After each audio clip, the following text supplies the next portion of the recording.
Grand Rising, everybody. Welcome to Monday's Wake Up.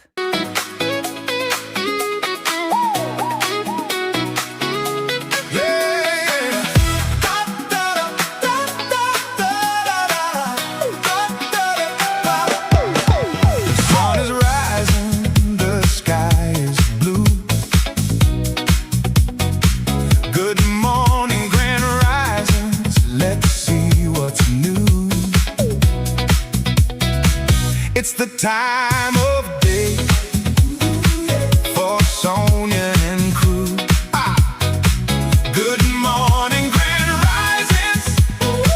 It's time to wake up with Sonia Poulton. It is indeed. How are you this morning? It's Monday, the 10th of August. It's exactly 9 a.m. British summertime. I'm your host, journalist and broadcaster, Sonia Poulton. And my oldest friend in the world is her birthday today. We were actually essentially born together. Our parents could remember us in the maternity ward together, chatting away together. I mean, she was born today and I was born on the 15th. Happy birthday to you, Susie, and happy day to you all. Good morning, or grand rising, everybody. No, it's not my Earth Day. Almost 1 year. Oh, I got you, Shin. Got you. How are you? Journalist, broadcaster, and legend. Stolly Files, I like you. It's not anything in particular that you said. I just like you. Good morning, all. Hello, Joy, and MK Iggy, and Mark. How are you? And Colin Guthrie, and Nikki. Good morning, everyone from Wales. And Lindy Dawn, already here before the start for once. Wonderful to have you here with us. Joe and Randy and Simon. I was not late. I object. Thank you, Mint. You're the bestest lad. Are you a lad or you're a lass? Anyway, thank you all for being here. And thank you wherever you're watching us, whether you're on YouTube or Rumble. Hello, June and Taffy Pat and PTSD and Swampy on board. And Ali C. Oh, what's that? I all ye's lunatics. Well, I've got that. I've made a right pig's ear of that, haven't I? And hello, Losgy. Goodness me. Grand Risings. Another beautiful day here in North Wales. We're getting more in the chat in Rumble, people. Lovely to see them. How are you all? I hope you're well. I hope you had a marvellous weekend. Here for a change, says Sean.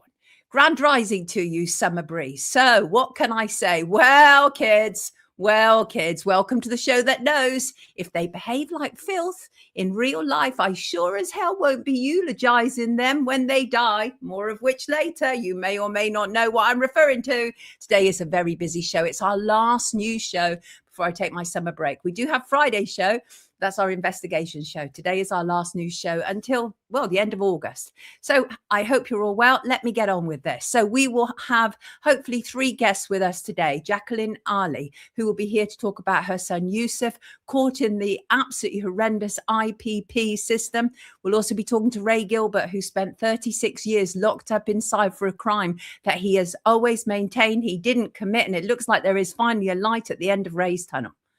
And we've often covered the horribly sad story of missing student Jack O'Sullivan. His mum, Catherine, has joined us on a number of occasions. Today, we will be joined by Mike Ferguson, a local harbour master who prepared a report almost completely contrary to what the police have insisted from the get-go. Plus, David Miller's victory, Clacton By-Election, water pollution, killer weight loss jab, and so much more. So, heading into a week which brings us a record-breaking parliamentary by-election in Clacton. Think that's going to be interesting. And it was all done because of this geezer. I'm sure you know who he is. Whatever you think about him, I have previously described Nigel Farage as the most consequential MP of the last few years because of Brexit. We know all of that. So I'm not a fan, as people around here know, but nonetheless, that doesn't make him any less consequential. So anyway, the Clacton by-election, Clacton-on-Sea, by the way, lies approximately 70 to 77 miles northeast of central London on the Essex coast. It's lovely out there. And so the by-election has been forced by what was former sitting MP Nigel Farage, and it was forced because he was placed under investigation for the 5 million he received from a crypto billionaire. If he wins the by-election, which is likely, the investigation will restart. It should have never stopped. I hate the way that politicians can resign when things get a bit questionable and then the investigation stops. That's outrageous. Anyway, media have finally woken up to the fact that they should have reported on Farage years ago rather than enabling him.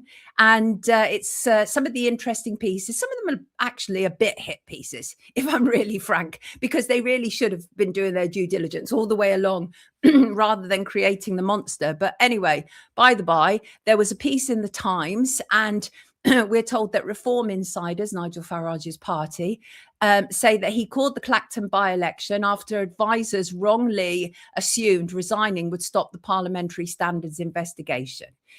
So he spent the summer fighting Count Binface, while the investigation he apparently hoped to sidestep is still waiting for him. So that's going to be interesting, right? So voters in the Clacton constituency will go to the polls on Thursday, this Thursday, 13th of August, to choose who will represent them in Parliament. Total of 34 candidates are standing in the by-election, a record for a parliamentary election. Some of those include Joseph, 77, independent, Count Binface, obviously, most famously, I mean, the amount of media Count Binface has got, that's his own billboard in Clacton. Tony Kane, an independent. Martin Davis from the Freedom Alliance, who was with us last week. Let me just put my teeth back in. Nigel Farage, of course, and the eternal loser, Lawrence Fox from the Acclaim Party. You've also got at least two people from the official monster raving loony party, and Marcus White, Everyone is God party. Sounds interesting. There are 51 polling stations booked across the constituency where almost 70,000 electors will be eligible to vote. The deadline for those wishing to vote by post is now passed, and the polling will take place between 7 a.m. and 10 p.m. this Thursday. Going to be interesting. Imagine if the bin won. I mean, the bin is establishment. People do realise that, right? As much as Nigel Farage is establishment. And I have to ask this question because it disturbs me so much. And that is what's been happening in the US. I see that the approval of the Moderna mRNA flu shot has gone ahead. I'm so confused because didn't the health secretary, Robert F. Kennedy, didn't he stop a nearly $500 million in federal research contract for 22 mRNA vaccine projects? I think that was last September. And now it's all going ahead. This feels like bait and switch, kids. I'm uncomfortable. I don't know fully what has taken place. I just know that those two things are correct, which worries me. Deeply worries me. And Israel, of course, we've heard now that Prime Minister Benjamin Netanyahu has essentially withdrawn from the process. The Board of Peace, or BORED, Board of Peace, as Warren Thornton often says around here. And so Benjamin Netanyahu has rejected all of President Trump's 15-point Gaza peace plan, primarily because he said it requires the withdrawal of the Israeli military before Hamas is fully and genuinely disarmed. Benjamin Netanyahu said the IDF will not carry out any withdrawal until that happens, ruling out what he termed a phased or fictitious disarmament. And the idea is that there would be this phased disarmament but Netanyahu said no, until Hamas completely surrender all weaponry, heavy and light, before any military pullback takes place. Kind of knew it was going to happen, right? There's a pattern here, as pointed out by Kim Iverson. Israel rejected peace with Gaza. Israel rejected peace with Lebanon. Israel rejected peace with Iran. Israel refuses to leave Syria. Good point, Kim Iverson. At what point must people start asking, what is the role of Israel in all this, that it keeps rejecting all of these agreements and all of these deals? But the bottom line is this. Benjamin Netanyahu has said, as long as I am prime minister, there will be no Palestinian state. And that's the bottom line. And that's what we're dealing with. Absolutely it is. Before I bring in my first guest, very, very shortly, I just want to reflect on what Professor David Miller achieved last week, which is quite phenomenal.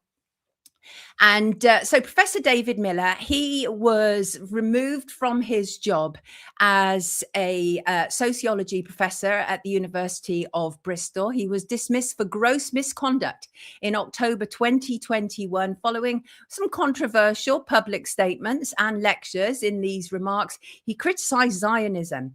Anyway, he won a landmark discrimination case from the Employment Appeal Tribunal, and Bristol Bristol University then appealed against it. And then David Miller only went and romped home and won at the Court of Appeal as well. Now, this is really important stuff because we must be able to criticize and critique ideologies.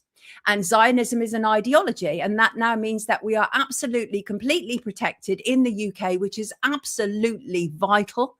The appeal court's ruling dismissed the university's appeal on almost all major grounds, said that being anti-Zionism is a protected speech and beliefs regarding social issues, and it falls under the Equality Act. So it's very, very important that our speech and our beliefs are protected, especially given, obviously, the tremendous power of Israel in the UK, where I think, what was it last week? We worked out that 24 of Andy Burnham's cabinet and Labour MPs were all in Labour Friends of Israel. That's infiltration.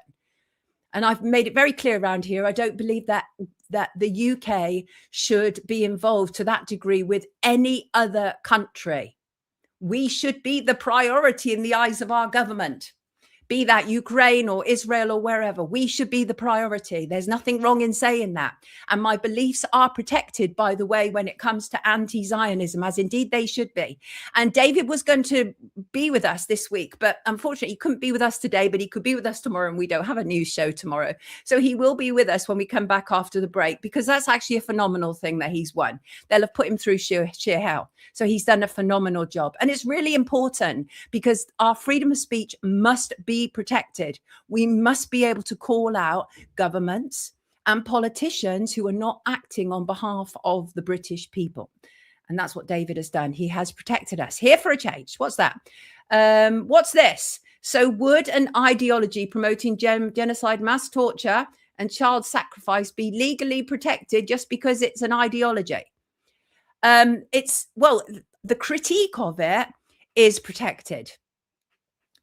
Randy is talking about Jesus ripping down the system. Hallelujah, brother. Not particularly religious here, as people know, but I take your point, Randy. I really do. And Now Then TV said a man or woman cannot be held liable for a belief. Exactly that, a belief. So I think it works both ways. Everybody should be protected, whether they support Zionism or whether they oppose it.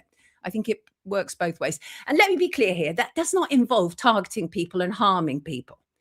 You can absolutely critique Zionism and the impact of the Israeli state on the UK. But what the Court of Appeal is very clear about is you cannot single people out. You cannot target people, because that obviously veers into harassment. And I don't support harassment. I've dealt with enough of that myself. I certainly wouldn't support it happening to other people. Right, everybody, I'm going to bring in my first guest. Free speech is free speech, end of. Absolutely. He did a fantastic job, Randy. 100% behind critical thinking, says Jane. It's almost all we have left, Jane, after Keir Starmer tore into our freedom of speech, right? Politicians never seem to act on the behalf of the public, says Stephen. Well, that is part of the problem. Politicians, local authorities, and I want to talk in part about sort of a local authority and the police, failures of the police, with our next guest, because actually it's something we've talked about a lot. We've had Catherine O'Sullivan with us a lot, talking about her missing son, Jack. Jack awfully, very sadly, went missing in March 2024 in Bristol. Catherine has joined us a number of times. Today I'm going to be joined by Catherine and another guest who will actually hopefully be able to advance the case, take us a little bit further down the road, closer to finding Jack. Right, let's do that. Let's bring them in right now. We have Mike Ferguson. Good morning, Mike. Good morning, Sonia. Can you hear me, Mike?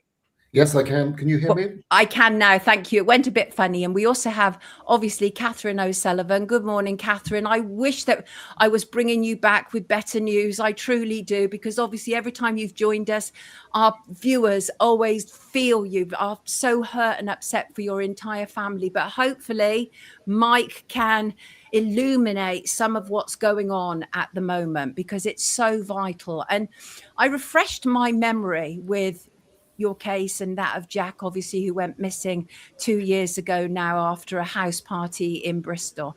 And I had actually forgotten that the police had shown you this footage. I think it was last November, which they had for 18 months and you hadn't seen. So that obviously is really a great deal of what we're going to be talking about today with Mike. Talk to us a little bit about that footage, Catherine. Yes, good morning, Sonia. Thank you for having me. Yeah, we had a phone call last November from the police to ask if they could come to our home to present us with what they considered was a very important piece of new evidence. So obviously we agreed and they came. And what they really did prepare us. They said this is going to be a very difficult thing to see. You know, you may need support. I would advise you get family around you. So we really did think this was going to be pretty bad, what they were going to actually show us. But what we actually saw, well, we couldn't really make out to start with. You couldn't say for certain if it was a person. You certainly couldn't say it was Jack. And we did ask, you know, what we thought were normal questions. You know, where is this in terms of what are we looking at? Where's the angle? We were told we can't tell you. We asked how long they'd had this footage, and they said, well, quite a long time, 18 months. And we were really shocked at that and questioned why somebody hadn't seen it before now. And they got quite uppity about being questioned and said, well, if you have complaints, put them in with the IOPC. I mean, the whole situation was an extraordinary one. And we were left not knowing really what we'd seen and what was going to happen next.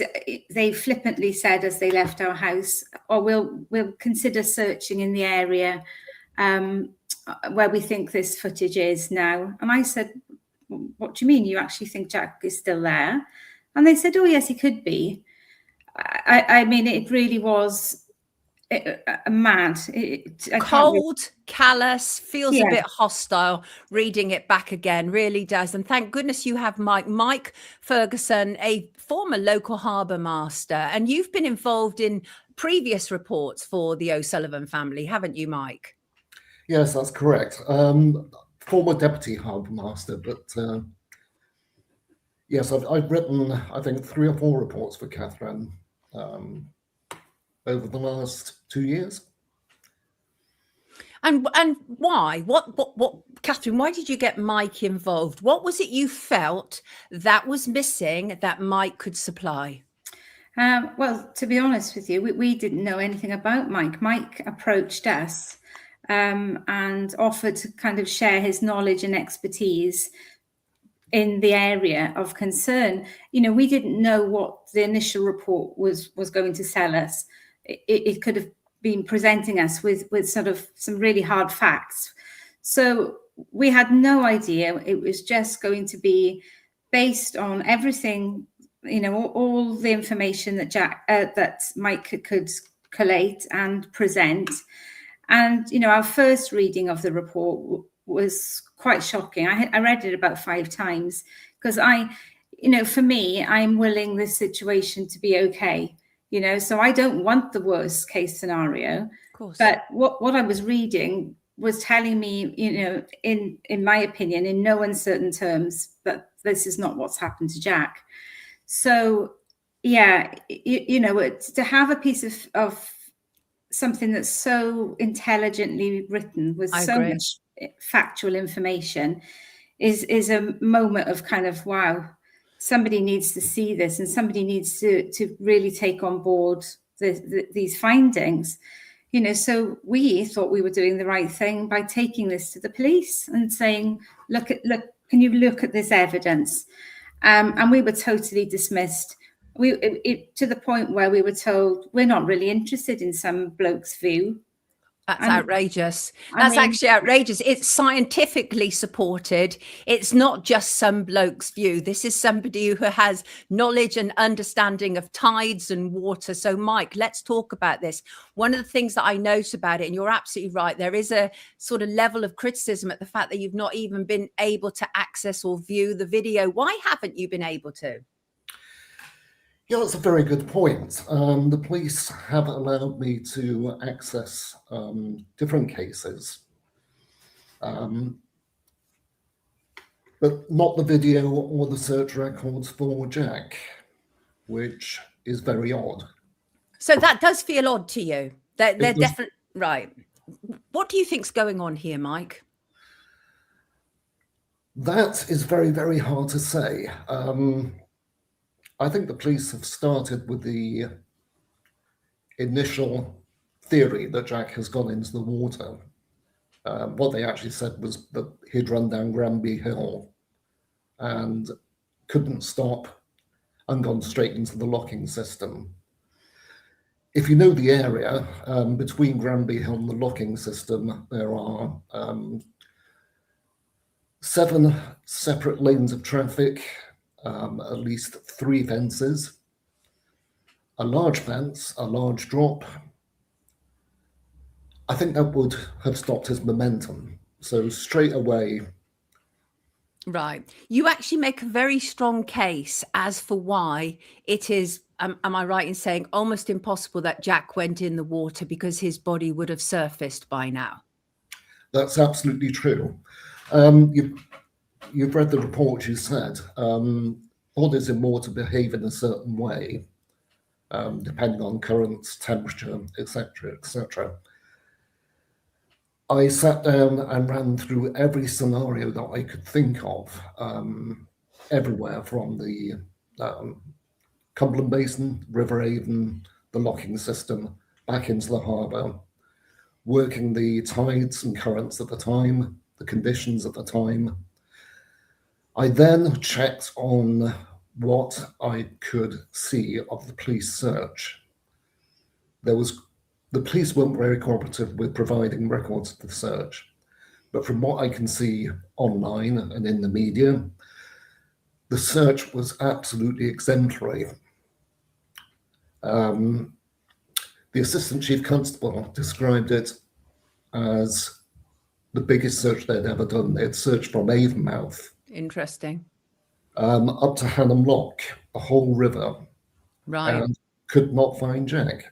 That's interesting. So by their own admission and what you're actually analysing, it was a thorough, exemplary search, which would almost certainly, if Jack was in there, would have turned up Jack, and it didn't. Yeah, my theoretical research goes along with their practical search results.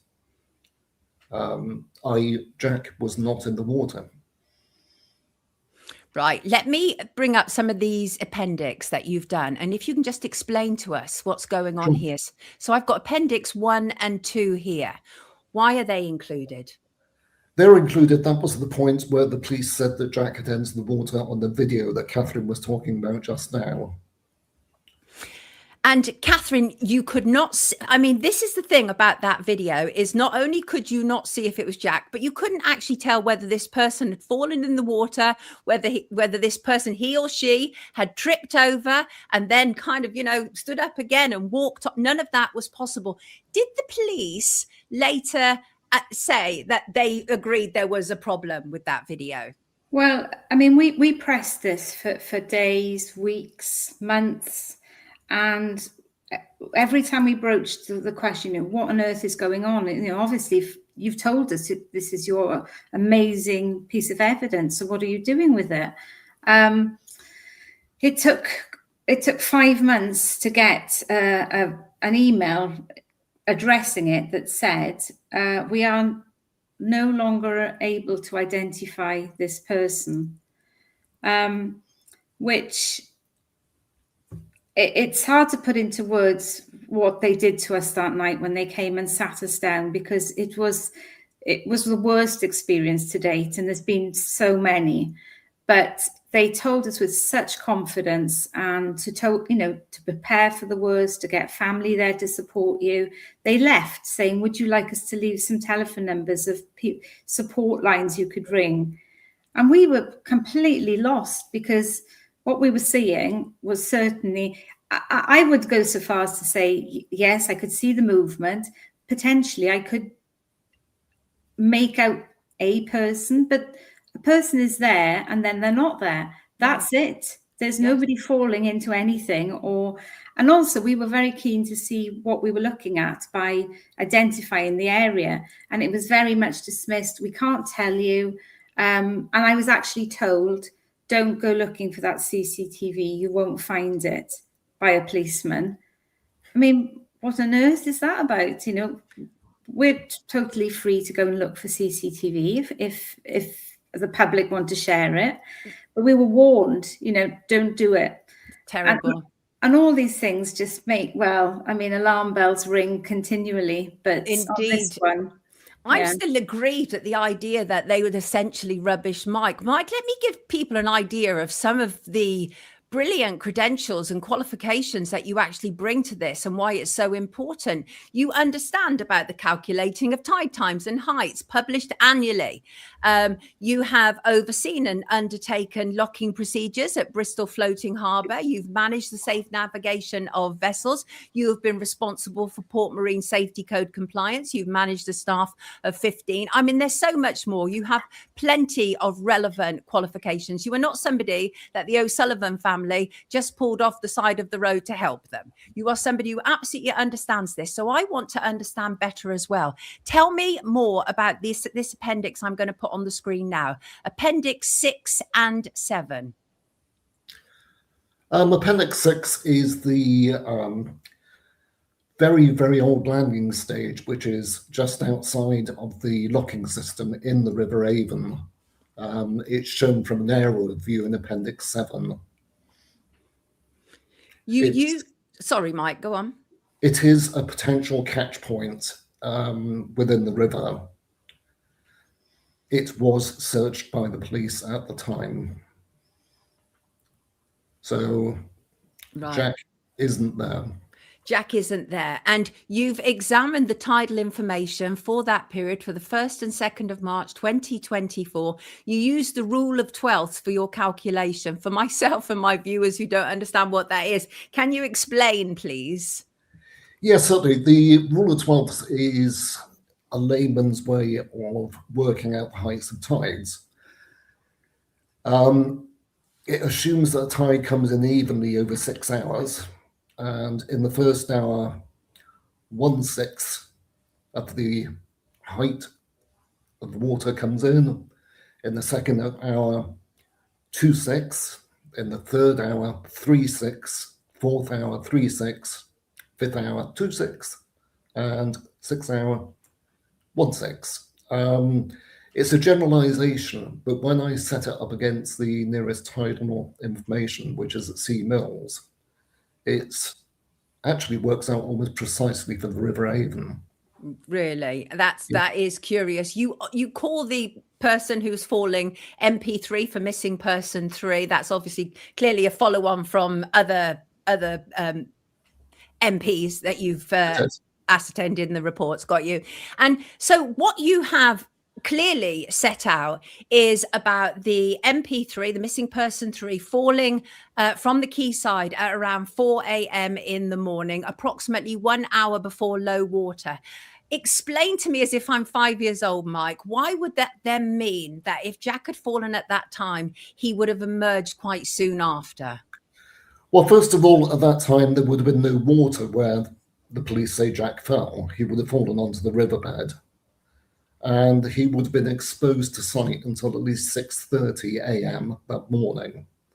And people were already searching at that time. He would have been open to view.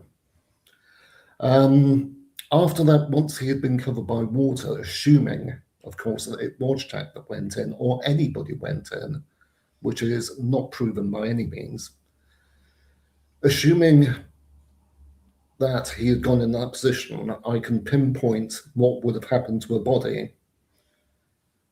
And the body would have stayed there, as I say in my report, for I think 16 to 22 days. It would have rolled up and down the riverbed a little bit. It would have then refloated and washed to a degree up and down the River Avon for some time, going through a major city on an inbound tide and towards Avonmouth on an outbound tide. For those people that don't know it, the River Avon on both sides is very, very popular.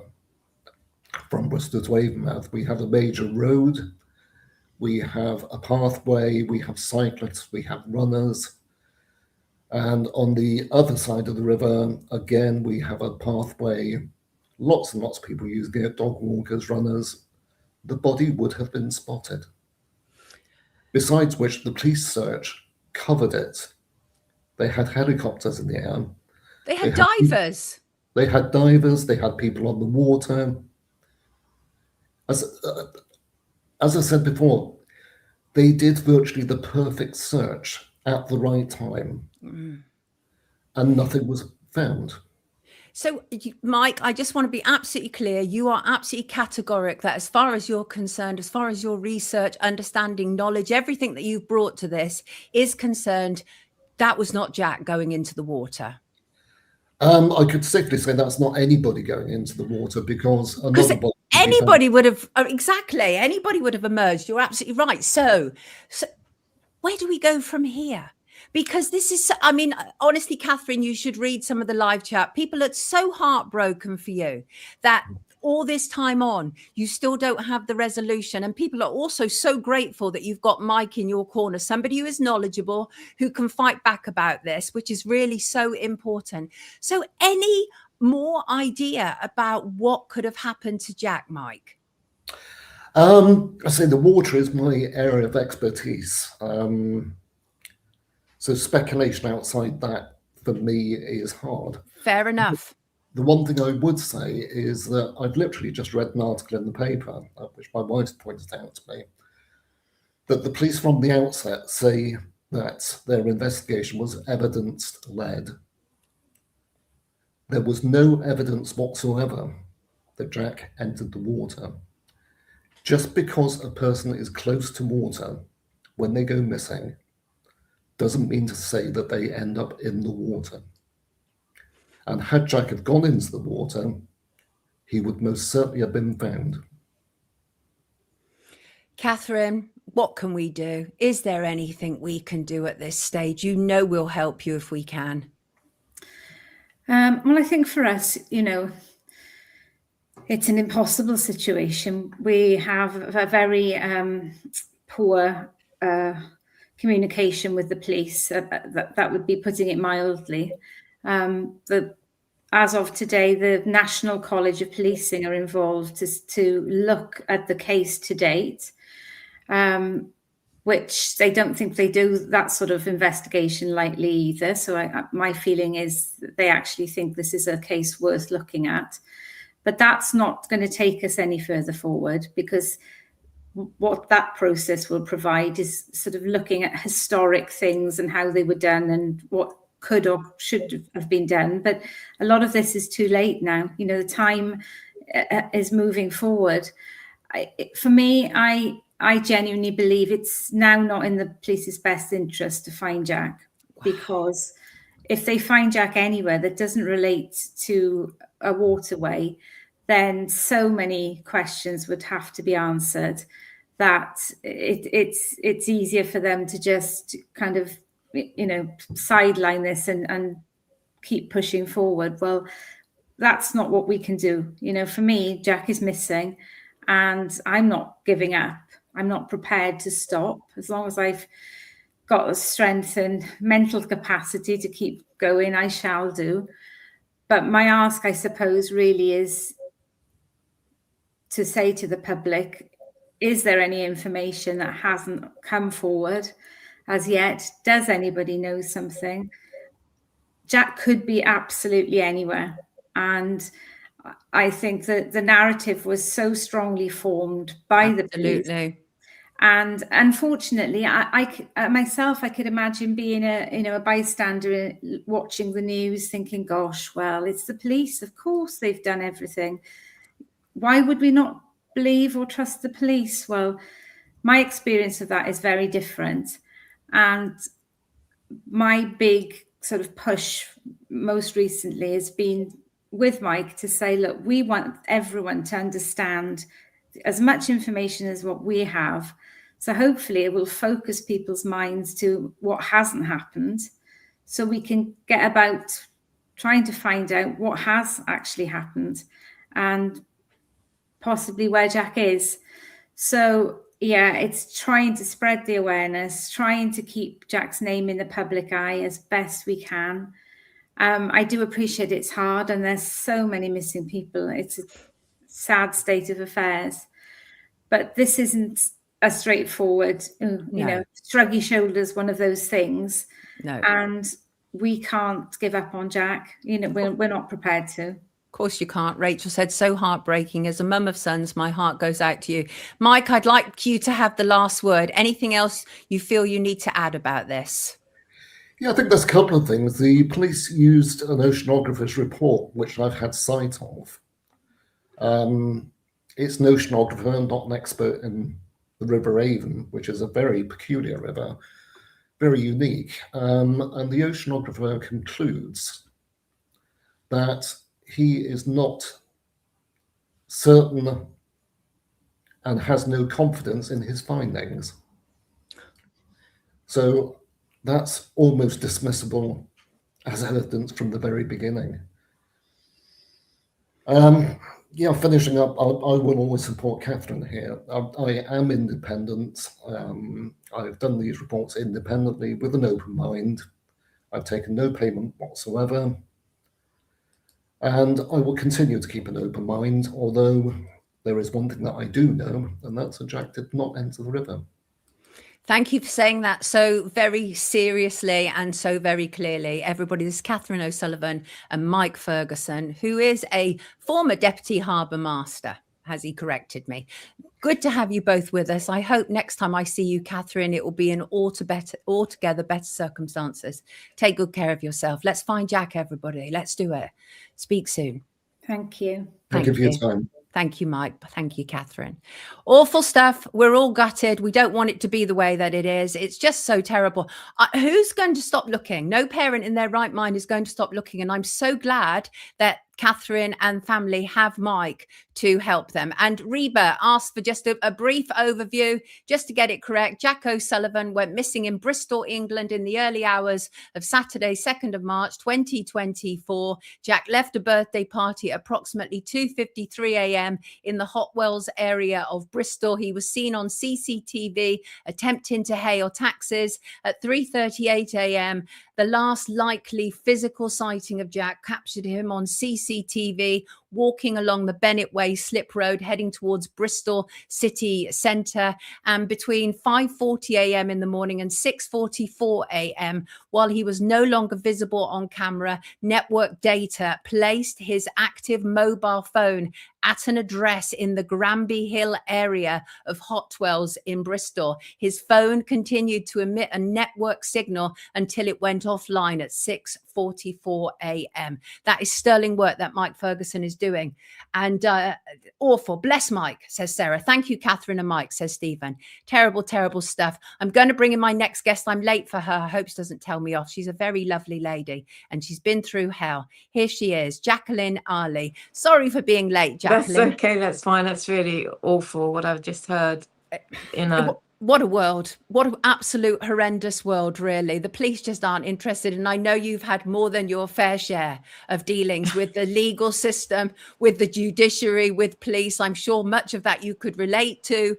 And absolutely. So let's talk about you. Let's talk about your son. I want to first of all bring in an image which I think tells us so very much. You are a child here, and you are a child who has become a mother. How old were you there, Jacqueline? I was waiting for my 13th birthday. I was literally 12.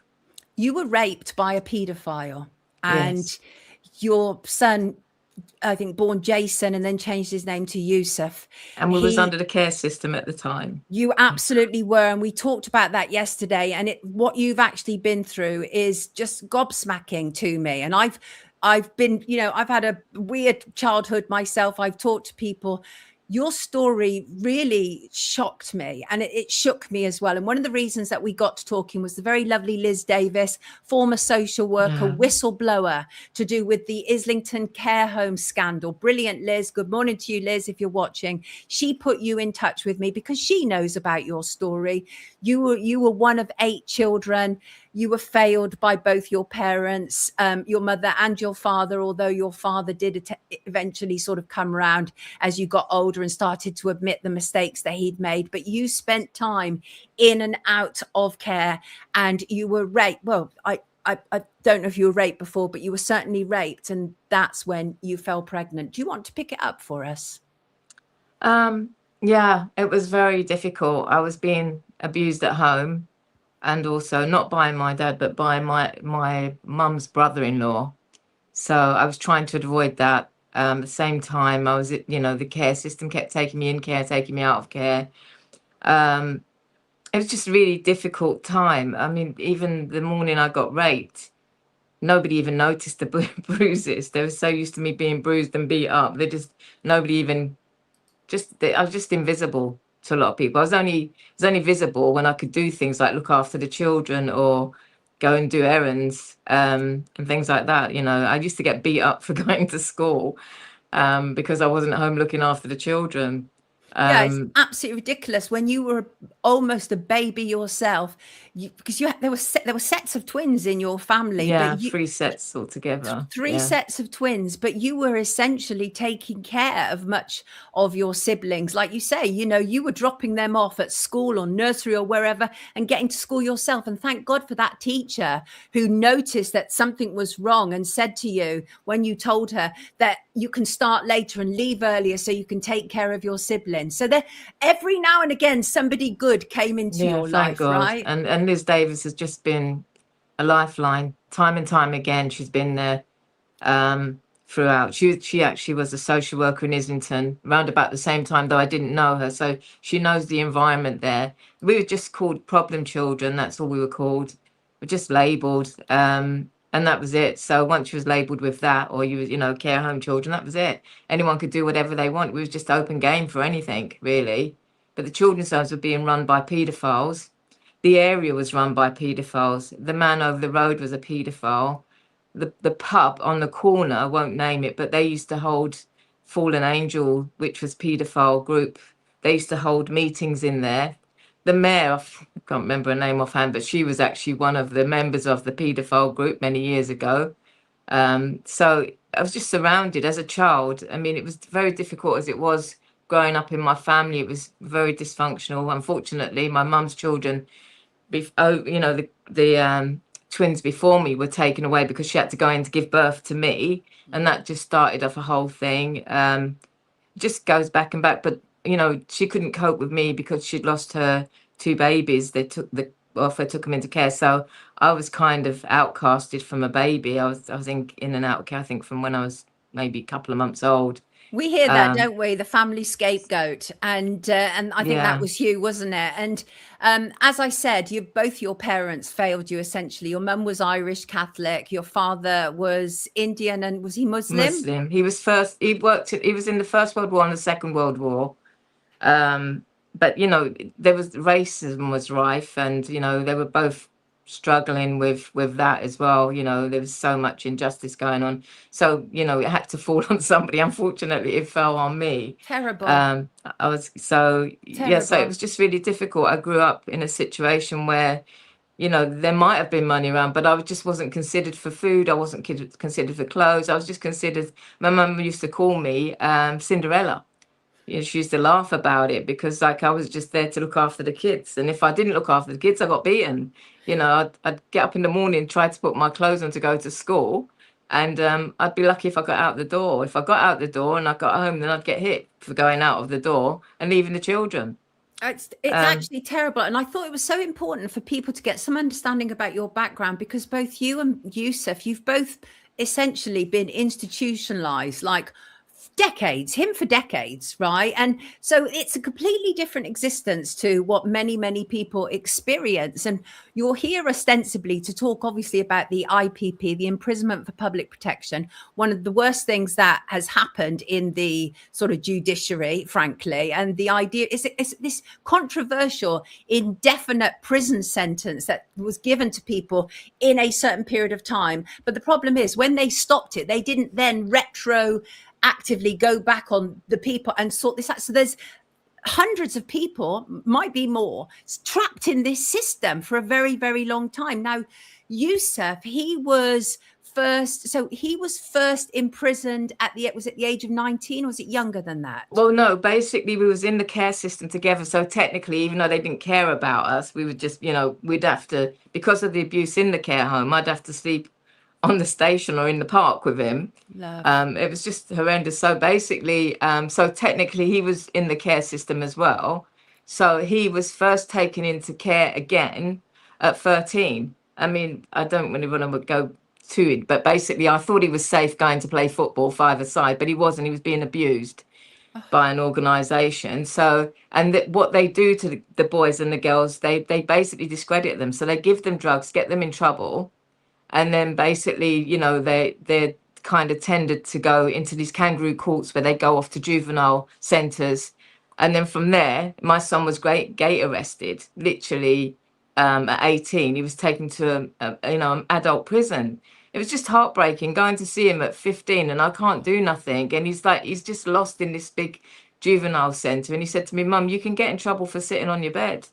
And I just couldn't get him out, and it just went on from there. So they built up a load of things against him inside this juvenile centre, and then gate arrested him when he was 18. So, I mean, he'd been in already 7 years. I actually went on to do university, a degree, and he was allowed to come out for the degree. But unfortunately, because he'd been in so long, he absconded on the day that I'd graduated. He literally absconded for a couple of years. And that time he had his son, but he was just getting into more trouble. Unfortunately, he was in bad company. And so he got into trouble with drugs and things then. So by the time he went back in, it was 1998, 97, because my boy was by the time he went up to court, they brought in the third strike. So if you get into trouble 3 times, that was an automatic life. That was abolished. And then they brought in the IPP, which he got in 2008. Bearing in mind it was in prison. Before that, this paedophile didn't just rape me and go away. He come back into our life when he was 6 and just literally tortured and beat us up for years until 1988. So, and he was just a complete nightmare. The police used to just let him off all the time. I never told my son until he was 40 that he was born out of rape by this particular man. And so I had to go to the prison and tell him that, all that kind of stuff. But it's just, I feel like we've been fouled all the way. And basically he was just set up to fail from day one. I do think there's a link between the privatizations of prisons and when they started to bring in their secure, they're basically dangerous prisoners. And they could just throw that around when they like. I mean, he could be in an open prison one week and then he could be in a top security prison another week. It's other things like our human rights. I never get a chance to see him. I could go 5 years without seeing him because the system and I'd become disabled because of the trauma of it all and also what happened to me in care. So it was really difficult. I'd have to borrow money to go to visit him. And then when I'd go to visit him all the way in York, take my younger boy who was autistic, I'd go and they'd only give me 10 minutes. Terrible. It cost me £50 to get to the prison, Terrible. £50 back. And they'd say, "We're really sorry, Mrs. Ali, but you can only see him for 10 minutes. And, and be smiling when they're doing that, He went. They just enjoyed it. Yeah. It's awful. And I'm sorry to hear that. And I agree with you about the privatization. But his background, like yours, was so traumatic. I mean, you lived in a tree house at one stage, right? Yeah, he was a baby and beaten by this man. This man was a really violent predator. He didn't just rape me, he beat me, and he beat me and Yusuf, and we was so afraid of him to the point where we would just freeze. We'd be afraid to look left or right, but I couldn't say that, that he'd originally raped me. He actually infiltrated my house. He came into my mum's house and was friends with my mum and family all the time, terrorizing me. So finally, my son, obviously, he wasn't safe. There wasn't anywhere safe. And actually, he was only 14 when he got done for this offense of having a piece of wood in a bag and robbing a betting office. It was many years later that I found out that it was actually the perpetrator that did that. who was his mean, father. He done that. Because if shocking. you think he's 14, how would he go into a Shocking. betting office and hold up a betting office? He'd have to know that environment. I think it was about 14 or 15. That was the first, you know, thing. And I found, you know, he held that because he thought he was, you know, he just thought he was doing the right thing by not telling anybody. Because Right. we grew up in a code, you know, children's home code where you just didn't talk about what people did or Right. even what your own abuse, And you know. probably wanted approval from that man as well. Because he didn't know that he was born out of rape at that time. Right, and- exactly. Just thought it was his yeah. father, right? Yes, yeah. Oof. And he kidnapped him. I mean, we basically, I didn't realize, you know, we basically got away from him. Wherever we went, he'd turn up and we'd be in this cycle of violence again. But unfortunately, I thought we'd got away, but we hadn't. What had happened was when he was going out to school in the morning, he was waiting for him at the end of the road and taking him off to do all kinds of horrible things. And apparently he's witnessed people being murdered and all kinds of things he took him and subject him to. So I didn't understand why he was, you know, what was happening at that time. And yeah, so that's what happened. And so that was the major offence then that he'd got done for robbery. Even though it was a piece of wood in a bag, I didn't find out, like I said, till later that it was actually the perpetrator that did that, right? And if anyone would prepared to look deeper, they would have known that. But nobody ever cared. So, you know, we was even told recently, there's a lady in the parole board who was saying that he's a liar about his childhood. You know, calling him a liar, and even wouldn't refuse to accept the letter that he wrote that he wanted me to be in correspondence with the parole board. They've done everything to basically silence us, you know, and oppress. You know, every human right has been broken in our lives and continues to be broken. And, you know, this fear mongering about if they come out, they're going to, you know, there's going to be 90% more. You know, they're charging these boys on what the potential to what they could do. Anyone could do anything.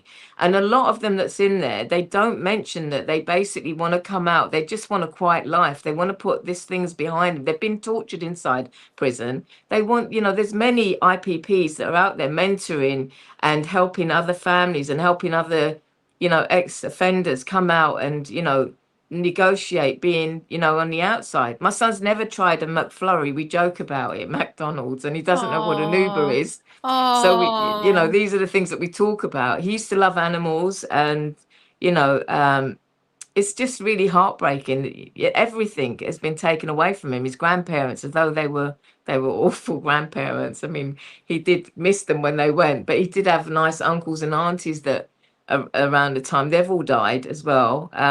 Lots of other children have sprung up since then. His uncles, Dow and David, that were babies that I looked after, they're really broken that he's still inside. You know, it's just not fair. You know, he's a broken man. He stutters now. He never used to stutter. I'm sorry for interrupting, but he never used to stutter. You know, he stutters now, and he gets basically, I forget, twitches and things like that when he's actually dealing with the prison officers. When he's not dealing with them, he's fine, funny enough. He went on hunger strike, didn't he? He couldn't take it. 61 days, several times. I mean, we talk about, you know, I nearly died last year, and so we talk about, you know, the inevitability that he's not going to get out, because the pain of actually going through being treated badly, you know, by the parole board, you know, inhibiting us, giving information, not talking to me, and then knowing that they're going to set him up to not come out again. It's soul destroying. Awful it's absolutely stuff. soul destroying. Why did he get the IPP? It was for beating up another prisoner, wasn't it? Who was a paedophile, who actually was bragging about killing babies, raping triggered. and killing them. Naturally got triggered, given your son, that is Yusuf, given his background. It's awful. So he beat up a paedophile who was fine after the event, right? And things seemed to go a bit more smoothly for him after that. But that was when they gave Yusuf the IPP, right? He didn't beat him up on it. I mean, he was in a fight. This paedophile fought back as well. Do you know what I mean? It just wasn't, he just didn't beat him. Do you know what I mean? Right. But the thing is, it's like they always seem to come down on the side of the paedophiles. I mean, even when it comes to so-called therapy, they want him to sit inside a centre with other paedophiles and share his story. And he said, Mum, I'm not doing that. They're sitting there waiting with glee to hear my story about being basically what happened to me and feeding off it, you know. So why should he do that? And I totally get that as well.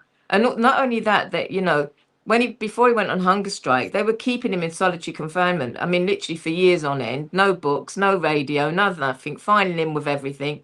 They turned the taps off at one point. So he said to me, Mum, I was trying to get little drops of water out of the tap to save myself, you know, from dying, you know, no pencil, nothing. And so when I spoke to Mr. Trott, who's actually quite good, he's a governor now, he's a second governor, but he was just the manager of the wing at the time. You know, I said to him, you know, I'm going in there. You're asking me to convince him to come back. But what is he coming back to? Is things going to change, you know? Let me read you some of the comments. I knew what my audience would be thinking. My viewers are not with you, of course, with the whole system. Let's read some of it. The idea that Yusuf was being encouraged to sit down with paedophiles. Wild Aussie woman said, you got to be joking. No. Revolting. No, not joking. And Nikki, effing hell. I mean, people are not happy about this. Marcuson says sick. Horrific, says Reba. Victims with pedos, that's mad, says Jilly. It is. It's so traumatizing. I know enough about the situation of pedophiles and child abuse that the idea of trying to rehabilitate them all together and let's sit in a little ring, hold hands, some kumbaya scenario, absolutely obscene. The Isle of Wight is actually full of pedophiles. They're all having their breasts augmented to be women. So, you know, basically my son and another prisoner was the last ones to leave the Isle of Wight. So they were getting NHS breast, you know, implants. You know, I've got a friend that was in the care system who really badly needed to have her breasts reduced. They wouldn't do it. The NHS wouldn't do it. Right. But they're handing them out to paedophiles on the Isle of Wight. My son used to be terrified of me going to the Isle of Wight to see him. He'd say, Mum, please don't come here. Please don't come on the boat because you don't know who's on here, Mum. You know, they're all sex offenders and all rapists. And that's what kills him. He said to me, Mum, I'm here. And there's men that's raped, murdered, maimed, cut their wives up, put them in bags. And literally they're walking out the door like revolving doors. And I'm still here. Awful. Do you have any hope? So Andy Burnham is obviously, we have this overcrowding with the prisons, I think probably primarily because they're banging up all the wrong people. But we have this overcrowding situation. They want their juryless trials. Do you have any hope that Andy Burnham, now the Prime Minister, is actually going to do anything about this IPP situation, which I think was brought in by then Home Secretary David Blunkett, wasn't it? Yeah. And then he actually said it was a mistake. Right. So do you have any hope? Because the IPP system, everybody recognizes that it's wrong, it's unjust. Do you have any, because some of the things you were saying to me yesterday really upset me. And the reason it upset me is because I'm a mother. And the conversations that you're now having with Yusuf is you're not even necessarily talking about him being free anymore. You're essentially just enjoying this time together. I cannot imagine that notion, that idea that you have with your son, that you may never, ever be free to spend time together again, go to the cinema together, go on a boat journey, go on a tube, anything. I just, any hope for this, Jacqueline? No, it's really cruel and it's really sad. We had the conversation again the other day that we can't believe that after all we went through, all our childhood and everything, nothing has been taken into account whatsoever.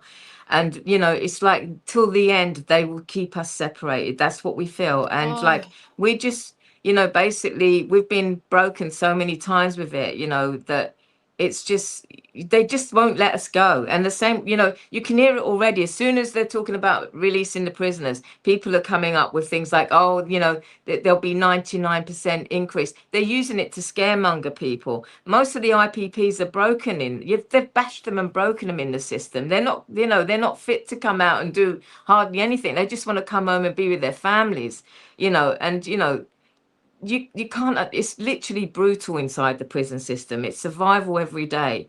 And also there's things like my son was involved in organized, you know, things that was going on in the prison that if they were proven to turn prisoners around and have a 90% success rate, they were abolished. They were basically cut back.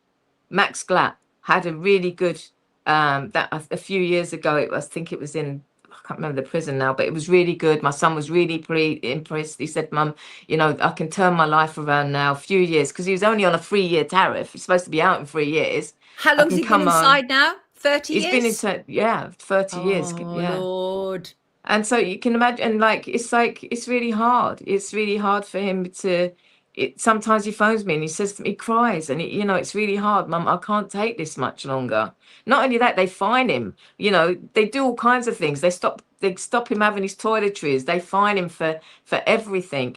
We're lucky if we get a phone call every now and then, because, you know, it's Torture. like they will take any weakness, they will get him with it. So it's literally, they enjoy torturing them. They used to call him, go through the, say to him, you was born out of rape. You're a product of rape. Your mum was raped and enjoyed it. And he's got to accept, yeah, can you imagine? This is other prisoners. And this is prison officers telling them all his business, and basically encouraging them. Yeah. And the fact that he's white, but he's actually Muslim now, because my dad was Muslim and I'm actually Muslim, they actually hate him more. They think, you know, I had to prove that his grandfather was Muslim in order for him to have his faith. Do you know what I mean? But we're multicultural family. This is the thing. We're multicultural, multi-faith. You know, my younger brother is a Christian, and you know, we love each other. We never have any problems about religion whatsoever. But as you can see, it's been scapegoated as well. Do you know what I mean? Yeah. And it's like, Yeah. because his name's Yusuf, his name was actually Jason. I asked him not to change his name when he was in prison, but he said, no, Mum, Granddad used to call me Yusuf because he couldn't pronounce Jason. So he wanted to be Yusuf. And I said, fine. But it's actually caused more issues for him, unfortunately. But, you know, whatever happens, I'm proud of him. I don't know how he's managed to stand it. Extraordinary. You know, the courses that they say that they're supposed to do for rehabilitation don't exist. That's another thing. You know, so basically they say to these boys and girls that when you go in, you've got to do a series of courses before you can be released to be proved that you know, you're not going to offend anymore. And the problem is there's no courses. And if there is, there's thousands of them waiting to do one course. And, you know, a lot of the time they're set up to fail anyway. You know, he said to me, Mum, there's a program that is on at Mum. He said, Mum, that you just sit down and all they want you to do is be on drugs and just sit around. The teachers don't turn up. Things don't happen. He really wants to be, learning. He wants to be out there. He writes poems and things like that. But his whole life was that he wanted to turn around what happened to him and help others. That was his whole ethos.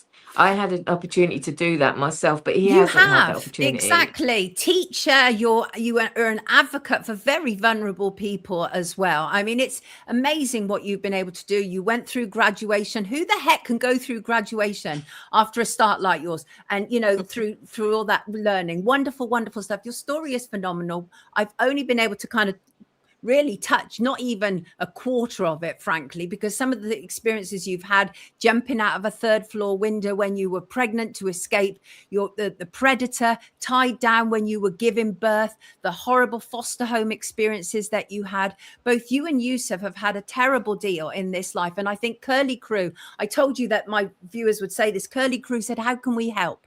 How can we help, Jacqueline? Is there anything we can do? The only bit of hope that we have is that they finally allow Yusuf to go to, I think it's called a mid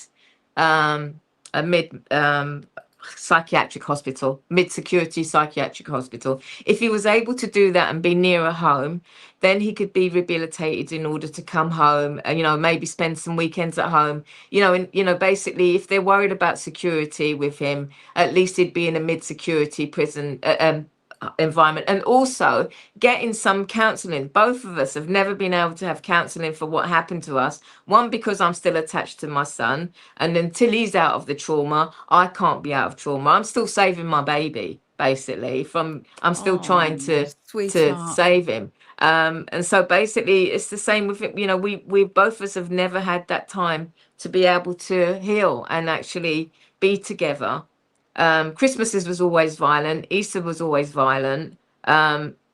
it's just, I can't explain to you how bad it was, you know, and we just want that. If they would just listen, and the probation office just not call him a liar. It's true. Dr. Liz Davis is going to be confirming that, and lots of other people. What happened to us was real, right? And he doesn't deserve to be in there. He basically, you know, he was caught up in a really bad situation, and he acted out, and he didn't get the support.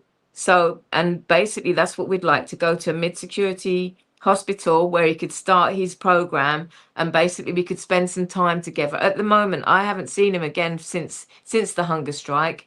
I went into debt of like £3,000. I never got the money back. I've had to try and pay that money myself. I retired last year, and also very ill. So it's really hard, you know, not being able to see him and hold him. I mean, it's heartbreaking. He's my boy, you know, he's my baby, and he'll always be my baby. And I'm so proud of him. And one thing we say together, no matter what happens, he's still glad that I'm his mum. He's still proud that I'm his mum, and I'm still proud that he's my son. And they will never break the bond until we die. They will never break that bond, as much as they try. I mean, one of the probation officers said to him that she didn't think the relationship between him and his mum wasn't healthy. You know, how dare she? They've isolated and abused him for years. I mean, that was their tool, really, was to isolate and abuse. He went missing in the system for 7 years, and then ended up in Parkhurst, and that's where he got the IPP. He told me in there they used to hose him down with, you know, water naked. There's other prisoners that confirmed that the way they treated him in there was absolutely horrendous, and that's where he come out when he had the twitches and, you know, basically anxieties. When I finally got to see him, he fell on the floor with anxiety. It was just absolutely horrendous. He couldn't even tell me what had happened to him. And me, I didn't even know what an IPP was. You know, as he was telling me things, I was trying to find out, you know, what is going on here, you know. And then I discovered that he was on, you know, the 12 strike, which is abolished, and then he was on the IPP, which was abolished. The courses don't exist, though they say they do exist. They're overcrowded in the prison. So what's going on? Why don't they let these boys and girls go? Do you know what I mean? They're not boys and girls. They're women now. Their children are growing up. Their parents are dying. You know, the trauma is. I heard one IP got sent back because his dad had a lighter in the house. You know, the probation service is absolutely. I'm just so angry. They get so much money. Yeah. For what they, you know, for what they're supposed to do, and they're still torturing these people when they come home. Yeah. You know, one man, he did something wrong. He didn't turn up on time because he was ill. He ended up going back in prison again for I think 8 or 11 years. It's not their children. It's not, you know, every year, Christmas, Eid, Easter, there's an empty space. You know, exactly. One of the questions is, where is his father now? Do you want to answer that? Well, yeah, his father, thankfully, after 40 years, I walked into the prison, but, you know, they brought back historic sexual predator. I can't forget the name of it. And I was able to go back basically when I was 57 and actually say he abused me. And thank God they took the DNA from my son. And also because of, you know, perpetrators don't change their behaviors. They, you know, because of what he'd done in the past, they was able to marry it all together, and he got 13 years. But unfortunately, he only did 2 years because when he was in there, he died in the prison. Which, you know, I sound so awful, but he didn't really do any. He lived a really happy life, though he actually did hurt other people while he was out. I wished I could have spoke earlier, but even if I did, there wasn't any historic cases being listened to. I remember phoning the police station about what happened to me in the children's home, and they said, "Oh, you know, we can't do nothing about it now. It's historic."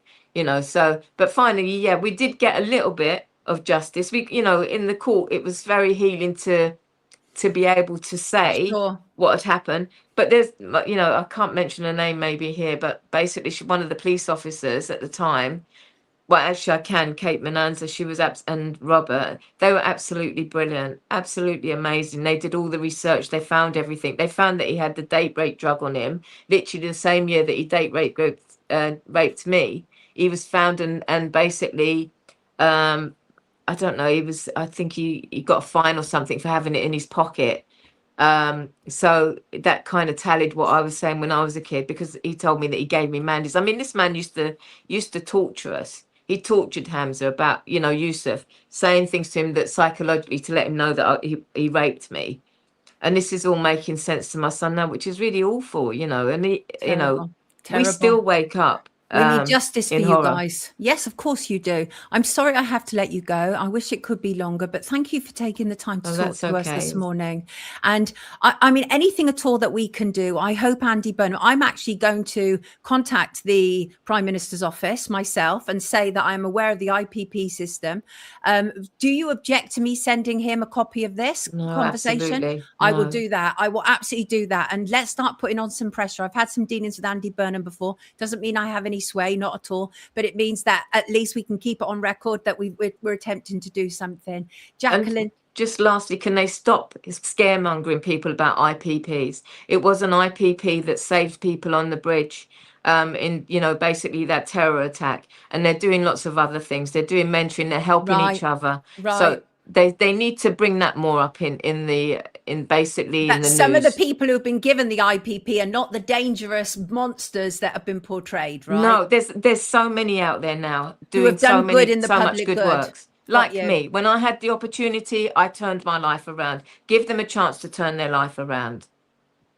Thank you for being with us. We very much appreciate it. No worries, Jane. Thank you. Thank you for listening, everybody. No, not Thank at all. you. Do read some of the comments. People are very, very, very much in support of you and you. Thank you. I don't know how to read them. Is it that little square thing there? Don't worry. I'll show you afterwards. Thank Okay. you. Take good Thank care you of very yourself, much. everybody. Take care. Jacqueline Bye-bye. Ali. Take care, darling. Thanks. Bye. Awful, tragic stuff. Nobody should have to go through any of this. Today is very much a show about injustices. Oops, I've got that popped up in my face. How do I get rid of that? Where is that? Where is that image coming from? There it is. Sorry. Yeah, today's show is very much about injustice. And obviously I'm a little bit late with all of my guests. I hope Ray doesn't mind. I'm coming to you, Ray. I'm getting there. And the next story I want to talk to you about is about an injustice. A man has actually been through the prison system, understands what happened, has always maintained his innocence. Let's bring him in. Ray Gilbert. Hello, Ray. Hello, Sonia. How are you? Well, I'm fine. I'm so sorry I'm late, Ray. You could hear what was going on Oh, with it's poor fine. Jacqueline. I bet you could relate to Yes, some of that, the treatment that her son Yusuf is going through in prison. Yes, I've seen a lot of attacks on inmates by staff down segregation units, psychological warfare on the special units. Yeah, it's a thing that's gone on, and I believe the prison system got worse since I've been home. So Would yes, appear so. I do comprehend. Let me give as people you- let me give people an idea of your background. You spent 36 years in jail for a crime that you have always maintained that you did not commit. And you've been with us before and you are returning because I think, are we getting closer to seeing a light at the end of your tunnel, Ray? What's going on? What is this fresh forensics that are going to be re-examined? So actually, let me be clear. Stuff that First of all, they've had. John Suffield is on our screen. Sorry, everybody. I've gone a bit backwards here. John Suffield was very sadly murdered at a betting shop in Liverpool. And Ray and another man, John Camara, I don't know how you pronounce the name, were both convicted for it. You were inside for 36 years and you have been doing everything you can to prove your innocence. So sorry, Ray, take it away. It's what's happened is the forensic they had since 1981. The CCRC have now asked the police and the forensics laboratory to maintain these 6 exhibits that they've got for potential testing. 2 of them exhibits we understand. One is a brown envelope with someone's prints on it, and the other is supposed to be nail scrapings from under the victim's fingers. Now, they've had the opportunity to test these in 2008, 2009, but tried to say they're not viable. When you see scientists getting DNA from bodies that might have been in rivers, fields going back hundreds of years, we don't understand why up to now they've been reluctant to actually test. But now it could be the case because of Andrew Malkinson and the protocols that are being implemented with the CCRC, we think they will now do testing. We have a meeting with them on the 28th of this month, and that will be one of the issues that will be raised. We hear so much about the problems with the CCRC, and of course, it's the CCRC's job to review potential miscarriages of justice, and if they agree, refer it to the Court of Appeal to be questioned or quashed or whatever. Your co-defendant, John Camara, how do I pronounce his surname? Kamara. He was wrongfully convicted. He'd always maintained his absolute innocence throughout. His conviction was quashed, declared unsafe by the Court of Appeal in 2000. And that was due to non-disclosure of vital police evidence and witness statements. So we already knew there was a problem with their evidence that they used at trial. But you had been, which you told me before, coerced into making a confession. Can you take my viewers back to that moment when you were coerced into making that confession, Ray? Because that's what's always been obviously working against you. Yeah, I was questioned twice in the holding cells before they took me out and put me into the main interview room. When I walked into the main interview room, there was 2 photographs on the table, and one of the policemen was smashing the table. It's you, it's your mate, it's you, it's your mate, in me face. The other one was trying to play nice cop, and this one was playing bad cop. And it was like, it's you, from the information we've got from the community. That's you, that's your mate. I've got 15 years left in the job. He's got 12 years left in the job. You will not get out until we actually retire. Then it ended up having a struggle in the holding room. Then they went out, come back in and went, that's what you did to the victim. And from there, it didn't matter what I actually said. They were not interested. Even when I said it's not me, they were not interested whatsoever. They were just adamant it was me. And it was just constantly bang, bang, bang, bang in my face. Now, at the time, due to my background and how I was brought up, I didn't know I had something wrong with me, which impacted on my actually growth as a person. I've been diagnosed with CPTSD because I was abused as a child, and it's affected me for years, and it was affecting me then. So I had no idea how to handle people like that. When I used to get threatened and all that, my body would break out in a rash. Right. My speech, I couldn't speak proper because I had a speech impediment myself. So my speech would go, I couldn't speak to say, stop, what are you, what you're doing. I used to wet the bed as a kid because of stress and nerves. So I was just, I wasn't functioning properly as a person. Because of the pressure they put on me, I just put my hands up to it to save myself being abused even more. Right. No, I've got you. I find it astonishing that they've had this evidence since 1981, and it just this kind of stuff really boggles my mind. So crucially, there was no forensic evidence, no fingerprints, no blood stains, nothing has been recovered. And it's very interesting that Stephanie Davis is supporting you. Stephanie, former senior coroner's officer for Cheshire. She's been on the show with me before because obviously she's done some great work to do with Lucy Letby, but she is totally in support of you. She feels that getting this forensics tested will be the key to your, well, freedom, because even though you're released on license, you're never really free, are you, where you're still living under a cloud of being convicted for something which you maintain you had no involvement in. Hello, Ray, can you hear me? No, it's yes, hello, yes, I can. It's like a noose round one's neck. Every time I go out, I'm looking behind because you just don't know. It's you just can't have a normal life.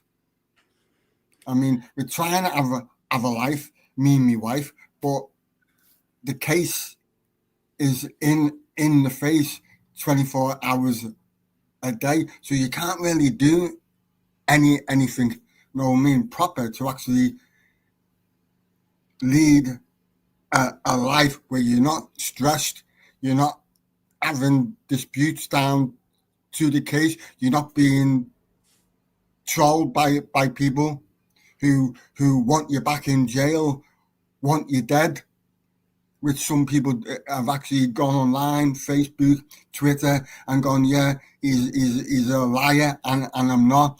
We'll come there, we'll get a camera crew to film you, beat you up, and we'll have you put back in. No, it's every day is hard.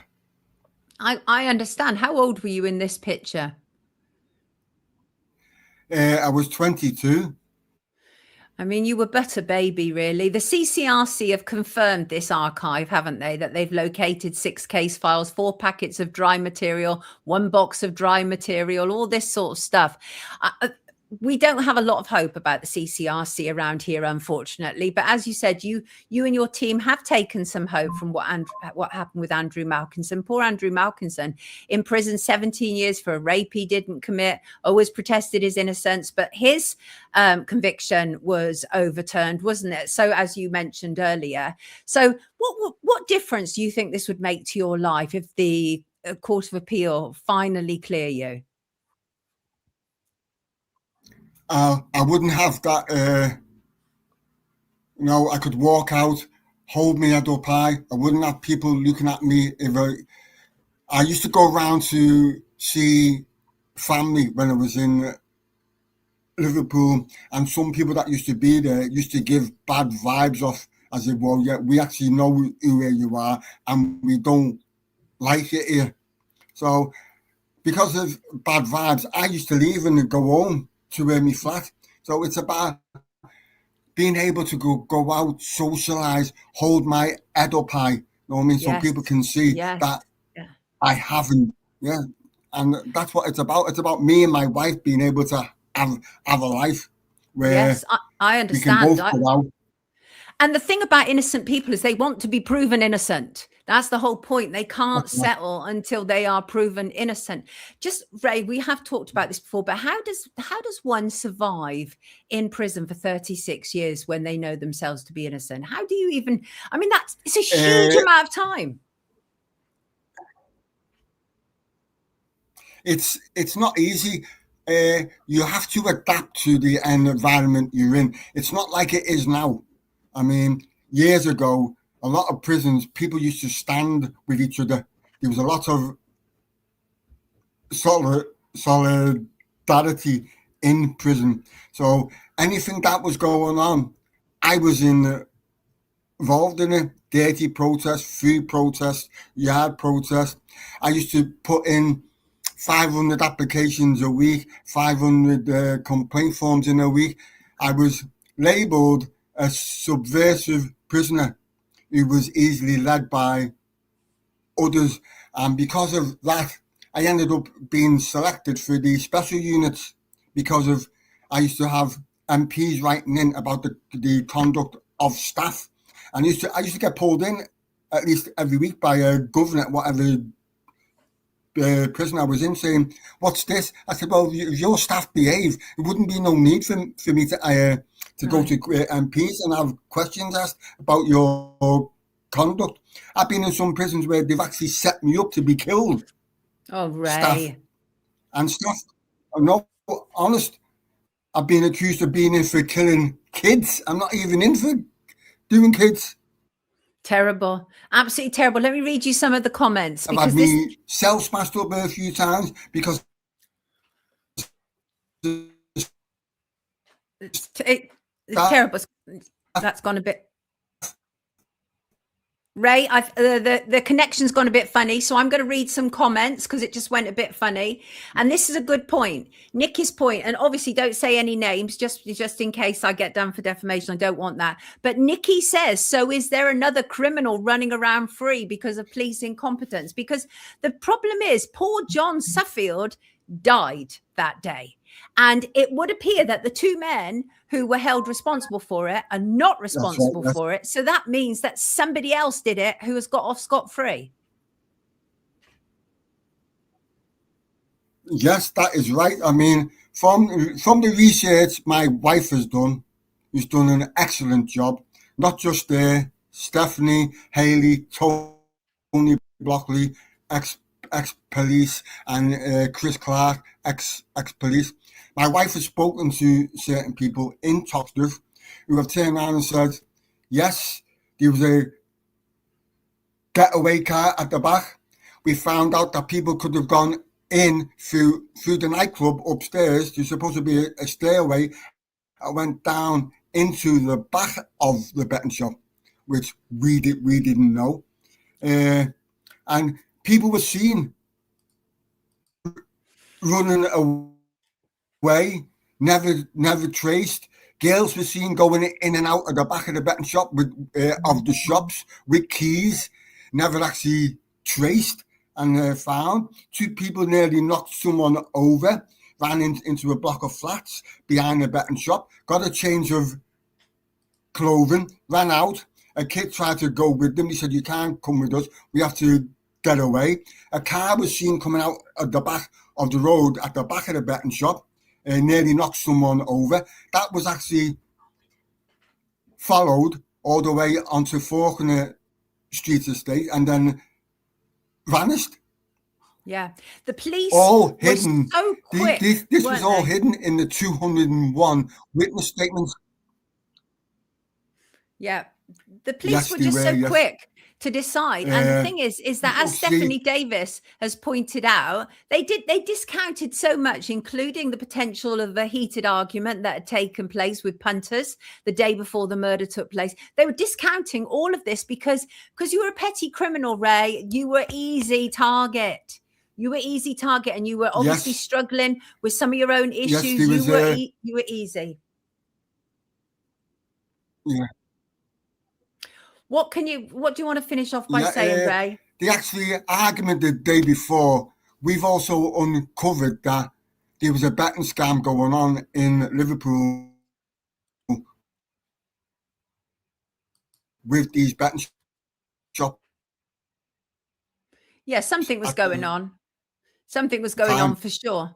Let me, Ray, the we also found out that in the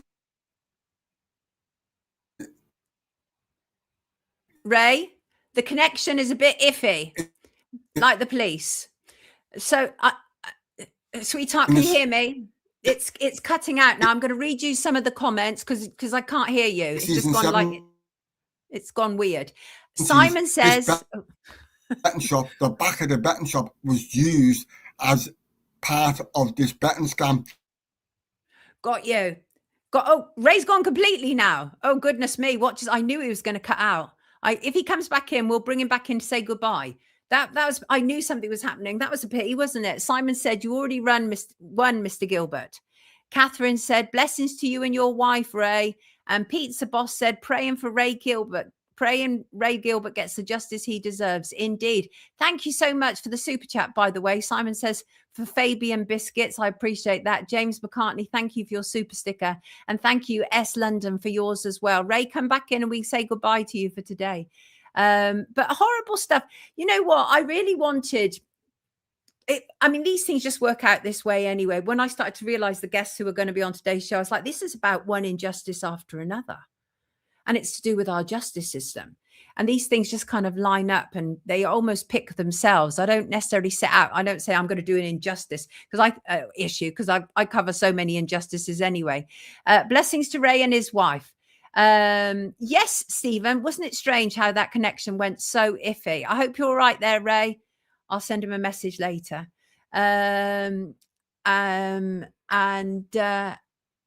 I don't know what they're talking about there. They are talking about somebody being abusive in the comments, but I don't know who it is. That's wireless for you, indeed. Anyway, I think we definitely got the gist of what he was saying. An important topic indeed. These things are important because I'm first of all serving 36 years inside, and there's so many problems with the compensation in terms of unlawful and wrongful convictions. I mean, a lot of people don't even get compensation. If you're banged up for 36 years, man, you need to be taken care of. You need to be sorted. Right. I wanted to briefly look at the issue of weight loss jabs, something completely different, because I saw a lot of publicity over the weekend about how obesity is soaring. Well, I just thought we are presented with so many confusing images, aren't we? Like on a constant basis. I was obviously covered Ariana Grande on Friday, and she's obviously extremely thin. The glorification of emaciation, as I call it. But then we are now told repeatedly over the weekend that obesity is soaring. And then on top of that these weight loss jabs, it would appear, are harming people to the point of death, according to the leading agency. Now, let me just talk to you about this. So in the UK, there are now 14 million adults who are classified as obese. That's despite apparently successive governments launching 14 separate obesity strategies. We are now told that obesity rates are at a record high, 30% in the UK. That is outrageous. The analysis shows that obesity rates between the ages of 16 to 24 are the fastest rising. Number of reasons for this. One is that obviously more people are spending time sitting down at the computer. A lot of people are doing kind of office-bound jobs. Then there are issues with like delivery, and junk food is in some places still cheap. They do incentives like buy one, get one free in places. And a lot of the time that is junk food. That is the issue. David Cameron came up with this idea of stopping buy one, get one free. That's all right for somebody who's really wealthy to say that, but some people, that's what they rely on to be able to eat on a regular basis. So there's all these things that have all come together that have created this apparent obesity time bomb. Well, the problem is we can't trust the people who are giving us the information. They could be telling us this for all manner of reasons, including increasingly getting people on the skinny jabs or the GLP-1s. I think that is Ray, who's just come back in. I want to say goodbye to him, and we will come back to this. And let me just see if I can. Ray, hello there. We want to just bring you back in to say goodbye to you, because I read some of the comments, which you can go back on later, which is essentially people supporting you. They wish you and your wife all great happiness. They want the best for you. So Ray, before you leave us again, just tell us what you want to finish on. I want to say thank you to the wonderful people, Leanne, Steph, Haley, Tony, Chris, yourself, Paddy at the Liverpool Echo, Katie at Granada News, for all the wonderful help on this case. I want to thank you for having me on and for allowing me to share what I've been able to. Thank you. You're welcome, Ray. If anybody's interested in the case, yes. You can go onto Amazon. You can buy the book. It's only £10 if you're interested. Called Ray Gilbert is Innocent by Leanne Gilbert, if you're interested. Thank you. I'll put a link in the description. Love to you and your family, Ray. Justice for you. Take good care of yourself. Ray Gilbert, again, everybody. Okay. Take care, Ray. Okay. Lovely. I'm glad you came back in. Wonderful. Wonderful. Right. Sorry. Let me get back onto that. So the GLP-1s, of course, are the big weight loss jabs, which have been pushed at us on a regular basis, which are also now available on the NHS as well. And I noted this headline over the weekend: hundreds of deaths suspected of being linked to weight loss jabs reported to Regulator. The regulator being the MHRA, the Medicines and Healthcare Products Regulatory Agency, and people have been self-reporting on their yellow card scheme. And the MHRA has received more than 200 deaths suspected of being linked to weight loss jabs, and that's across the board. That is Mounjaro, that is Ozempic, that is actually all of them taken into account. And MHRA have said, on the basis of the current evidence, given all this, let me just preface this. Given all this, the adverse responses to it, the regulator itself has received more than 158,000 adverse reactions to the medication. So again, all of them, Mounjaro, Wegovy, Ozempic and Ribelsus, which are the main leading skinny jabs, over 158,000 adverse reactions, as well as 200 suspected deaths that we know of. And the MHRA have this to say: on the basis of the current evidence, the benefits of GLP-1 receptor agonists, which is the skinny jab, outweigh the potential risks when used in line with their authorized uses. Now, what do you make of that? This is the same agency that failed miserably, obviously, with the C19 jabs. Cheryl Granger has done some sterling work where she caught out the MHRA to do with pregnant women and jabbing pregnant women. DJ Markson is not impressed. There's a word there that I can't repeat. It begins with B and ends with S, and I agree with it. And people are talking about, in terms of obesity, processed foods, that absolutely. I mean, in my film, The Business of Cancer, I talk quite a lot about all the different contributing factors. It was actually removed on YouTube, so I have to be careful, but it's now available on Rumble. But I talked about all of the sort of contributing factors, things that can trigger cancer. Obviously what we're eating is a real issue because, and I've said this before, we're not eating food a lot of the time. We're eating food-like products, which is a whole different ball game. It's really impacting us. Pizza Boss says Bolox, which is kind of what Mark was saying, and I agree. I think it's absolutely outrageous that the leading regulatory agency has been given all this evidence and they're still telling us that the benefit outweigh the negatives. This is outrageous stuff, absolutely outrageous stuff. And the MHRA obviously have a great deal of involvement with big pharmaceutical giants. We know that as well. There is lots of kind of iffy stuff that is going on there. Jilly says sugar problem. That's right, Derek, exactly that. The MHRA have a conflict with big pharma. They do indeed. And so it just seems so interesting. They're bombarding us on a constant about bodies, right? We've had it for a very long time, obviously. And when I was growing up, there were so many issues around kind of, body types, etc. But now we're being told, on the one hand, we have extreme obesity, but we're also seeing with our eyes people who are extremely emaciated. And then we're also being told on top of that, according to the regulatory agency, that there is all of these reports about how dangerous it all is, while they're saying at the same time it's safe. What to make of it? Doesn't this sound like the most incredible mind F?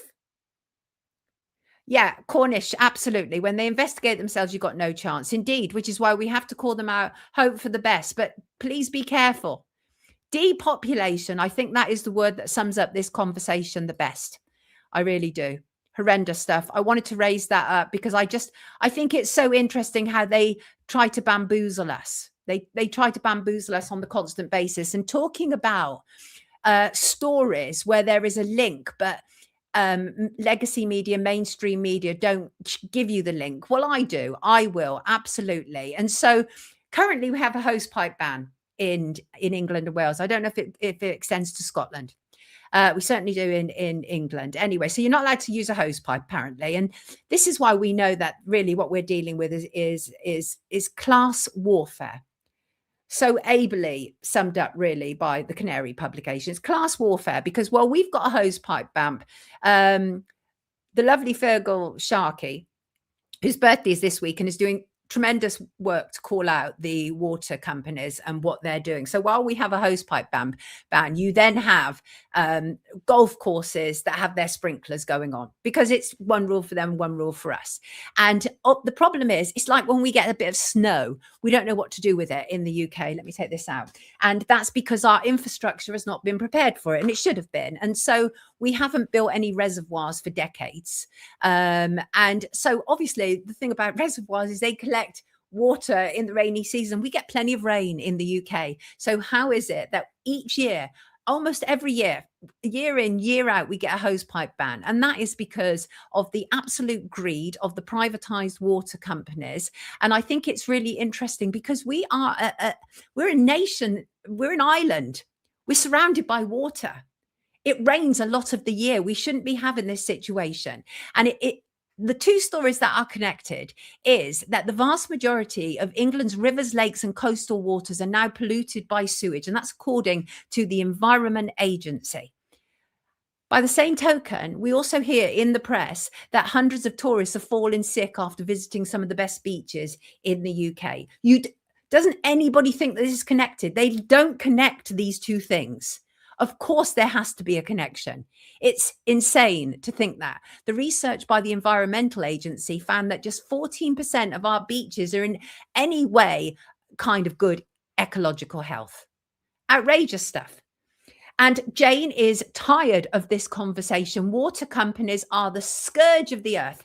They are indeed. And I saw that over 100 MPs are calling for Thames Water to go into special administration. Now, our water is Thames Water, one of the absolute worst. And it's outrageous that we keep having to put up with this. And now then, TV, I'm going to introduce a theory here. Interesting. It's my belief they're taking the water for their underground bases along with CO2 to grow. Interesting. Wait, Stolly Files. Golf courses. This is interesting. Thank you for that information. Let me read it. Golf courses cover roughly 2% of the total land in England, occupying an estimated 270,000 hectares, roughly equivalent to total amount of land occupied by all domestic buildings in the country. So imagine if they're all at it with their sprinklers while the rest of us are told we can't water our daisies. Are you having a laugh? I mean, I am watering with a watering can. It's not really it's no skin off my nose, but it's not right. Obviously, none of it's right. So what we have is really incredible greed at the hands of the privatized water companies. And my own particular bugbear is Thames Water, just because we have to deal with it, how poor it is. Thames Water has been carving up the streets around me. And I confronted them because they, without people's permission, they installed water meters. I'm opposed to all meters, and they installed a water meter outside my gate, so I had no say in it. And I came back one day from court to find them tearing up the pavement outside our front gate, and they told me I had no say in it. And then they came back to me, my neighbour, and all the neighbours all the way down the road telling us that we have leaks, water leaks. And then they started to carve it up again, right? And I confronted them. I said, what is the correlation between you messing around, installing meters that none of us asked for, and then suddenly you're finding leaks? And one of the guys said to me, well, there may be something in it. You're not the first person who's suggested that to me, but all of the area around us is quite literally being carved up. Roads are being carved up because of Thames Water. So we know that there are problems there. Absolutely. It's outrageous. The idea that people are falling sick at beaches and legacy media aren't saying it's because our seas are disgusting and polluted does my head in. Does my head in. Basically charging us for living, Nikki. They can't charge us for the water, can they? They can only charge for the kind of cleaning of it and the maintenance of it, which is outrageous, obviously, because they're not doing it. Outrageous. Simon says they hate us. I don't think they hate us. They're just indifferent to us. They've been given, all of these privatized companies have been given a free rein to abuse us, basically, and they don't care. It's all about money. It's all about money, isn't it? Money talks. So that's where we are. And it makes me so incredibly and intensely angry. Right. Let me be less angry. Let me find something that's going to make me less angry. Because the thing is, when you set up a show like today with all these injustices and horrendous things, it's hard not to be angry. So I'm going to go to Kirsten Teo. Is that how I pronounce your name, Kirsten? Kirsten wrote in, and thank you for writing in, Kirsten. I want to tell myself off on camera because Kirsten is absolutely right. So Kirsten watched my deep dive into the Rousing family. And she said in it, I advocated for the use of aluminium in food packaging, and that is not good. Now, I haven't been back over it. I haven't seen what I've said. And if I did appear to advocate for it, I didn't mean to. That was wrong. That would have been a misstep. I thought I said that that was an alternative to what people were using, as opposed to the kind of, the rousing Tetra Pak packaging. But Kirsten could be right. And the reason that she could be right is because she then caught me out. And again, I want to tell myself off on camera because I love you people holding me to account and putting me on the right path. So what Kirsten pointed me to were the studies by Dr. Chris Exley, because recently I showed you an image of me in the garden. I was sat there with a beer can. Now, I want to be very clear. I almost never drink out of cans, not least I didn't necessarily know all of the health issues attached to it, but not least I don't like the taste of it. I'm a bit of a snob when it comes to that. I like the correct glass. I like the correct mug for coffee. I'm really funny like that. What I drink out of, it was very unusual for me to be sat in the garden having this Chipotle that my daughter had bought and the beer that my daughter bought. But that was it for Kirsten. She was like, right, I'm going to write in again to her and point out. And you were absolutely right, because I was there pictured in my garden holding a can. So to Dr. Chris Exley, aka Mr. Aluminium. And I know that he's a brilliant man, because he features in my film, The Business of Cancer, talking about the HPV vaccination. And he's done a series of articles. He was also let go from Keele University quite wrongly, which he talks about. But Chris talks about how if you put aluminium into any living system, it disrupts it. Anything. There is nothing it cannot disrupt. And Kirsten, you're right. And I love it when viewers take the time to say, Sonia, just want to question you on this. You're absolutely right. And if I was seen to be advocating for aluminium, my apologies. My apologies. That was certainly not the intention, but we can all make mistakes. Posh, says Simon, cans are coated on the inside with all sort of nastiness. Yes, now then TV. And Chris talks about the human shutdown, which is ongoing. And again, I have to be careful. I'm on YouTube. And Chris also shared a documentary, The Age of Aluminium from 2013. And as I said, I have a huge amount of respect for Chris Exley. And so if he's telling me something is toxic for my body, I am listening. But yeah, thank you, Kirsten. I appreciate that. And Kirsten goes on to say she lost her own mum from Alzheimer's, and which obviously is very sad, and the connections there. And so she was absolutely right to pull me up on this. Thank you. And it's only by sometimes people going, "Oi, Sonia, do you know you did that?" that I go, yeah, oh, right, okay, right, won't be doing that again. Not just won't be doing that again and showing you the image, won't be doing that again, full stop. We do Wild Aussie Woman. We absolutely do. Cornish, really, Monsanto have developed seeds that grow in aluminium. Wonder why. Ray Gilbert is in the comments. To all them who helped, Leanne, Steph, Haley, Tony, Chris, Paddy, Katie, and Sonia, all wonderful. Thank you so much for raising my plight. You're absolutely welcome. And Wild Aussie Woman, we get sick due to our lifestyles. I don't mean to upset here, but this is 100% true. Yeah, it is 100% true. I led a mad life, probably almost completely up to when I became pregnant, really. I was absolutely insane. I drank 24/7. I smoked like a trooper. I abused my body, no doubt about it. And in part, I'm still paying for it. I'm trying now to be much more healthy. I eat better, but I'm still paying for it. There are issues. Avoid all seed oil, says Mel's. Got you. Blessings, Ray. Yes, Gary. We're being sprayed along with the entire world. So just wanted to say that. Thought that was important to say. Thank you, Kirsten. You're a star. I want to talk about the response to Rod Liddle's death. Not necessarily him in particular, although obviously it was him. If you don't know Rod Liddle, former British journalist and broadcaster who died last week. And I just have to say, why is this demand that we all honour the dead? This is bunkum.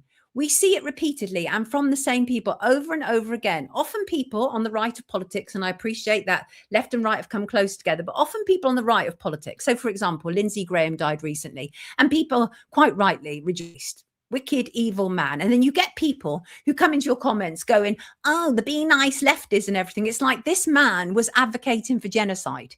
So here's my position is if I don't talk nice about them when they're alive, I certainly am not going to be talking nice about them when they die. And Rod Liddle was not only a divisive character, but some of the things that he said were deeply, deeply troubling to me. Deeply. And his legacy is not just about inviting his media mates, because there was this big outpouring from his media mates. Like, Rod was a great guy, blah, blah, blah. So his legacy is not just about inviting his media mates on his show or being apparently funny, although I never found him funny. He was also considered a scraping the barrel type of journalist. He forced stereotypes on people. He divided people. He beat up his pregnant partner. He used casual paedophilia in his work, such as writing that he wouldn't be safe working in schools because he'd want to shag 10-year-olds. But we're supposed to find this funny? In a world where our media and our governments fail to adequately tackle paedophilia, as someone who covers paedophiles, I'm supposed to find it funny that a journalist says he can't be in a school for what he will do to children. We're supposed to say, oh, it was just parody. Somebody, an ex-cop, wrote to me and said, oh, Rod Liddle's humor was for people intelligent enough to understand it. Well, actually, maybe now we understand why there's so many problems in the police forces, right? Rod Liddle benefited from the establishment. He was part of the establishment. He punched down. He attacked people who were struggling. He was a weapon of the British establishment. And now the people who have made British press what it is honouring him. And they expect me to as well. Do one. F off. And when you get there, please F off again. Absolutely outrageous. The diversion and the division rather that he created to do with race, he was pulled up to do with race. In 2010, he became the first blogger to be formally censored by the Press Complaints Commission after he incorrectly claimed in a blog post that the overwhelming majority of violent crime in London was carried out by young African Caribbean men. Is a lie. He was also criticised for using dehumanizing language, such as referring to the attackers in the Lee Rigby murder case as black savages. Savages will do, right? Because the moment you introduce a colour, we know you're racist, okay? He mocked the Welsh. So it wasn't just black people that he had a problem with or Muslims. He mocked the Welsh. And he vilified people with ME, an issue quite close to my heart, with people suffering from chronic fatigue syndrome. He mocked them. He targeted and mocked individuals suffering from chronic illnesses. He was a misogynist. He was a woman beater. On his honeymoon, this is a man with really so little morals, but we are being told by some of the worst people around that we must honor him. No, absolutely not. His personal life absolutely was subject to public scrutiny. His first wife, Rachel Royce, publicly detailed how he left their 2004 honeymoon so that he could continue an affair with a receptionist at his workplace, half his age. He left his honeymoon to go back and continue his affair.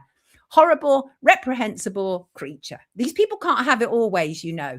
These are the same people who keep telling us about protecting women and children from all predators. Well, you have predators in your midst, but when they die, you want us to honor them. No, not going to happen. Absolutely not. And just to finish on this, Rod Liddle wanted those of us who questioned what was going on during COVID-19, wanted us to be ostracized. He did. And he talked about people who were just questioning in such derogatory ways. And again, it's not just him, it's anyone. So the next bad person who dies, I'm not necessarily going to be out there rejoicing and singing and dancing, but I sure as hell am not going to be honoring them either. And I think that we have to acknowledge the true legacy of people. People who are majorly divisive expect us to be all kind to them, you know, when they depart. Absolutely not. Absolutely not. And I see people like Trevor Phillips, who's just been given a job in America by an arch Zionist. Trevor Phillips, the type of man who, when I worked in newsrooms, I was routinely told that if you want to bring on a black person to talk about race, always bring on Trevor Phillips because he won't rock the boat. And Trevor Phillips is out here saying, oh, Rod Liddle wasn't racist. Mr. Phillips, we know who you are. You're a sellout, love. We know who you are. And, you know, there's just so many people who formerly would have hated Rod Liddle, but now that he brought them onto his show, suddenly they liked him. It don't work like that, yo. It don't. That's what I want to say. Stolly Fast says, I love and respect everybody until they give me reason not to. Exactly. But I'm not a hypocrite. I am many, many things, but a hypocrite, I'm not. Right. Just wanted to say that. And Nikki said, evildoers are living way too long. We should be grateful they're gone. I just think that the passing of people like Trump and Netanyahu, I think we're going to see stuff that will shock people. Yes, John. Trevor says what racist white people think so they feel comfortable. I have to agree. Sue me, Trevor Phillips. I will show you a litany of your behavior, how you've done this and why you have been given a job by a Zionist, which now, of course, even more protected. So I can say even more so that Zionists are racist because we know they are. There you go. Right. Marco wrote to me. Let's switch up the gears. Marco wrote to me and sent in this image. I want to show this image, Marco. Very interesting. Do I have it? Here it is. Everybody, what do you think this is? I will, Merv. Carry on saying what you want to say. But, and also by the same token, Merv, really important to note is I'm also aware that other people will have a different opinion of him than me as well. But don't do this holier than thou. Oh, it's so wrong that you're saying bad things about the dead.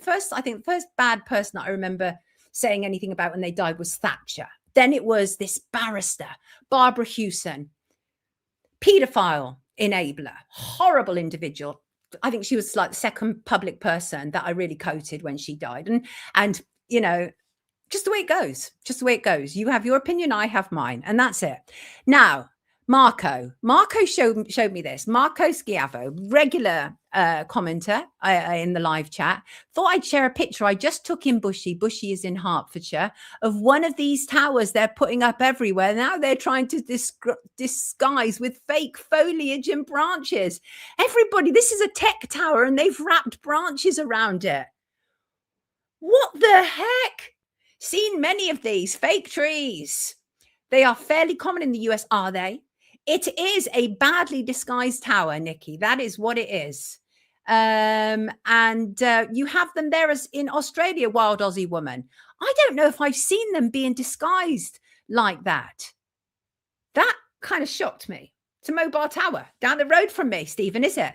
John says, why disguise it? Well, therein lies the truth. Remember all the stuff that we heard about the 5G towers during C19. They know it's got bad press. They know that people are naturally questioning and asking questions about what is going on. Paul from Newcastle has arrived. Jan says data centers will finish us off. I saw one of an email that came in this morning about data centers. Yes, I will absolutely cover them. The thing about data centers, of course, is Trump is pushing them, right? Saying that, you know, good things, all that sort of stuff. And the reason I mentioned Trump is because oftentimes what happens in America will happen here. So Trump is really pushing them, but that's because he's invested heavily in data centers. That man has enriched himself so much in office. A money tree, says Kenneth. Flock cameras too. It's a microwavy tree, says Gary. So thank you, Marco, for sending that in. I appreciate it. Also known as monopines or monopalms. Is that right? What? Wait, what? I'm acknowledging viewer Rebekah. Viewer Rebekah contacted me. Anybody heard this weird story of Jody Riley? I'm not going to go into it in detail now because I'm still looking into it, but it's weird, peeps. So Jody Riley has now been on mainstream media, breakfast TV, and essentially her child was taken from nursery by a complete stranger who everybody thought was the child's granddad, drove away with the child, was away for varying accounts of 10 minutes to 20 minutes, then returned. And now the mother, Jody Riley, is across mainstream media talking about it. I have so many questions, and so does Rebekah. So many questions. And so I'm looking into it, Rebekah. I just wanted to comment on it so you are aware. What they say in there. It is, what's this? Someone said, thank you. No, wait. Have you ever had anyone from the Blade Runners on? No, Wee Man Sham, but I have been talking to somebody because obviously there are legal cases ongoing. So one of the leading guys involved, I have been talking to about coming on Wake Up, but we have to be very, very careful because they are at the moment waiting further news from the police, and I cannot be seen in any way, obviously, to be promoting anything which would be considered illegal. So we're just waiting on that. Yeah, good job, Marco. Good spot that. So anyway, Rebekah, I hear you. I'm on it. I watched the interview on Good Morning Britain with Jody. I thought it was a bit peculiar. And I mean, one of the reasons that Rebekah wrote to me is that because this is a very high profile story, and Rebekah has some concerns if this could potentially be a false flag to bring in the monitoring tagging of children, which was spoken about in previous years. Remember, they thought about it with Madeleine McCann. I talked to a scientist who was developing it, the whole idea that we were going to tag children. It is because what a worse nightmare can you imagine than a stranger being able to drive a nursery age kid off, and then what happened to that child? The child is not old enough to talk. What happened to that child in that period of time? I have more questions than answers at this moment in time. But I have to agree with you, Rebekah. Any story like this, which is absolutely odd, deserves to be questioned. Must be questioned. Must be questioned. So thank you for writing in. I appreciate that. What else do I want to talk to you about? Ariana Grande video. I did a separate short. So I did the long video of Ariana Grande, and then I just did a separate short, the glorification of emaciation and why it's not body shaming to say that Ariana Grande and others are dangerously thin. But the long video is much more about her withdrawal from the public domain. I cover a number of issues, her time at Nickelodeon, the false flag Manchester Arena, and Lara is happy not to feel alone in her suspicions about Manchester Arena. Lara commented that always knew that there was something wrong with Manchester Arena, and said, but I couldn't vocalize it to anyone because they already think I'm a nut. Thank you for this community. Made me feel like I'm not alone on this road. You're very, very welcome. Absolutely welcome. And a number of you contacted me about and could really relate to what I was saying about spending a life yo-yoing from one weight to another because of the pressure put on Western women to look a certain way. Many of you could relate to it. Some of you wrote in, I think this is Karen. Karen, I'm sorry, I can't see the comment properly. I think it's Karen whose mum put her on the Scarsdale diet at 12 as one example. So we've all been there as Western women. But I was also sent a very interesting video Francis sent me, and it's available on YouTube, and the platform is not platform, the channel is called Blood Baptism. And a very good point was made in that, very good point, because obviously last week we saw these series of events, didn't we? We saw Ariana Grande withdrawing, Perez Hilton, gossip blogger, coming out saying he could empathize with her, and Ariana Grande's last video features her drenched in blood. And then we had Perez Hilton, who is now said to be in a serious but stable condition, going live on TikTok, video being left up for 30 minutes. TikTok said they were aware of it, but they left it up so that the police could get to Perez Hilton or whatever. And Perez Hilton was self-harming on a TikTok live. And it's really interesting. So this Blood Baptism channel talks about how, very interesting video about why we have been subjected to so much public blood over the last week or so. And what it actually talks about is how the public nature of these things actually involves us in the ritual. Now, that on a gut level, that makes absolute perfect sense to me. It's not just about signaling that these artists or these performers are captured, compromised, and in the club. It's about making us part of it as well.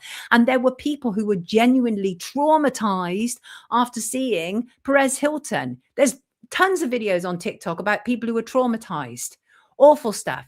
You know, the thing is, the type of people who do this sort of stuff, they believe in the power of mass terror. Manchester Arena, Perez Hilton self-harming on a live TikTok, millions of people. The controllers of this are the original terrorists. But that was an excellent point, Francis. Thank you for pointing that video to me. I very much appreciate it. Today's show, where are we? Where are we? Where are we? Where are we? And thank you as ever to everybody who supports this channel. I truly appreciate you. Stolly Files, your birthday on Friday. I will be live. I will be live on Friday, sweetheart. I'm still be here on Friday. And my birthday is the following day. Randy, did I see a comment? Because I went back to it and I couldn't find it because I think you said your mum was a Leo. My birthday is August the 15th, same day as Napoleon and Princess Anne. Make of that what you will. So happy birthday, Solifiles, and thank you. And I promise I won't get a can. I very much appreciate that. Happy birthday to you. And Swiss Miss, thank you so much for my super sticker. Thank you as ever to all the donators who make Wake Up possible. I very much appreciate you. To F Young, to JL Dexter, to Faye Jennings, William Scott, thank you so much. And on super chat and super stickers, to Paul James, to Rosalda Alva, I can't pronounce that. Rosalda Veres, forgive me. I have just botched your name, something terrible, but thank you so much for your super chat. And thank you, Joe Face. I really appreciate your super chat as well. Always remember, peeps, that Wake Up is affiliated with the rather magnificent Clive de Carle. I've brought out my vitamin C today. This is my emergency medicine. So when I feel a cold coming, or when I just feel like sniffy or bunged up or whatever, I will take a good dose of Clive de Carle's vitamin C. Wake Up is affiliated with Clive de Carle. And can I thank you very, very deeply for the sheer volume of Clive de Carle supplements that you wonderful people have purchased over the last couple of weeks. There is an offer which is available until today. It is Clive with Carle 10, where you get 10% off of all Clive's branded supplements if you follow the link in the description. Thank you so much for supporting Wake Up by buying Clive de Carle supplements. Truly, truly appreciated. Big shout out to Synchronised Soul, who will be live streaming the solar eclipse this Wednesday. How phenomenal is that? On her channel, I've already put a link in the description. So Wednesday, the 12th of August from 6 p.m. Going to be amazing. We won't see another till 2090. The last total solar eclipse, which was visible in the UK, occurred on the 11th of August 1999. I remember it. The UK went dark momentarily in the daytime. And so what you have this week is this partial eclipse occurring on the 12th of August. But I mean, partial, but it's blocking out almost all of it, 89 to 96% of the sun, depending where you are in the UK. I think oftentimes, as with the last one, if you're kind of in Cornwall and Devon, you have a better chance of experiencing it. And do remember that, as I said, that the next time that we will get such an experience will not be until the 23rd of September 2019. And I don't know about you, but I'm planning not to be around then. So I'm so excited about that. I will watch that. I want to watch that. I think that's going to be great. Big up yourself, Synchronized Soul, for deciding to do that. Really good stuff. Let me have a glug of water and I will get to our end point.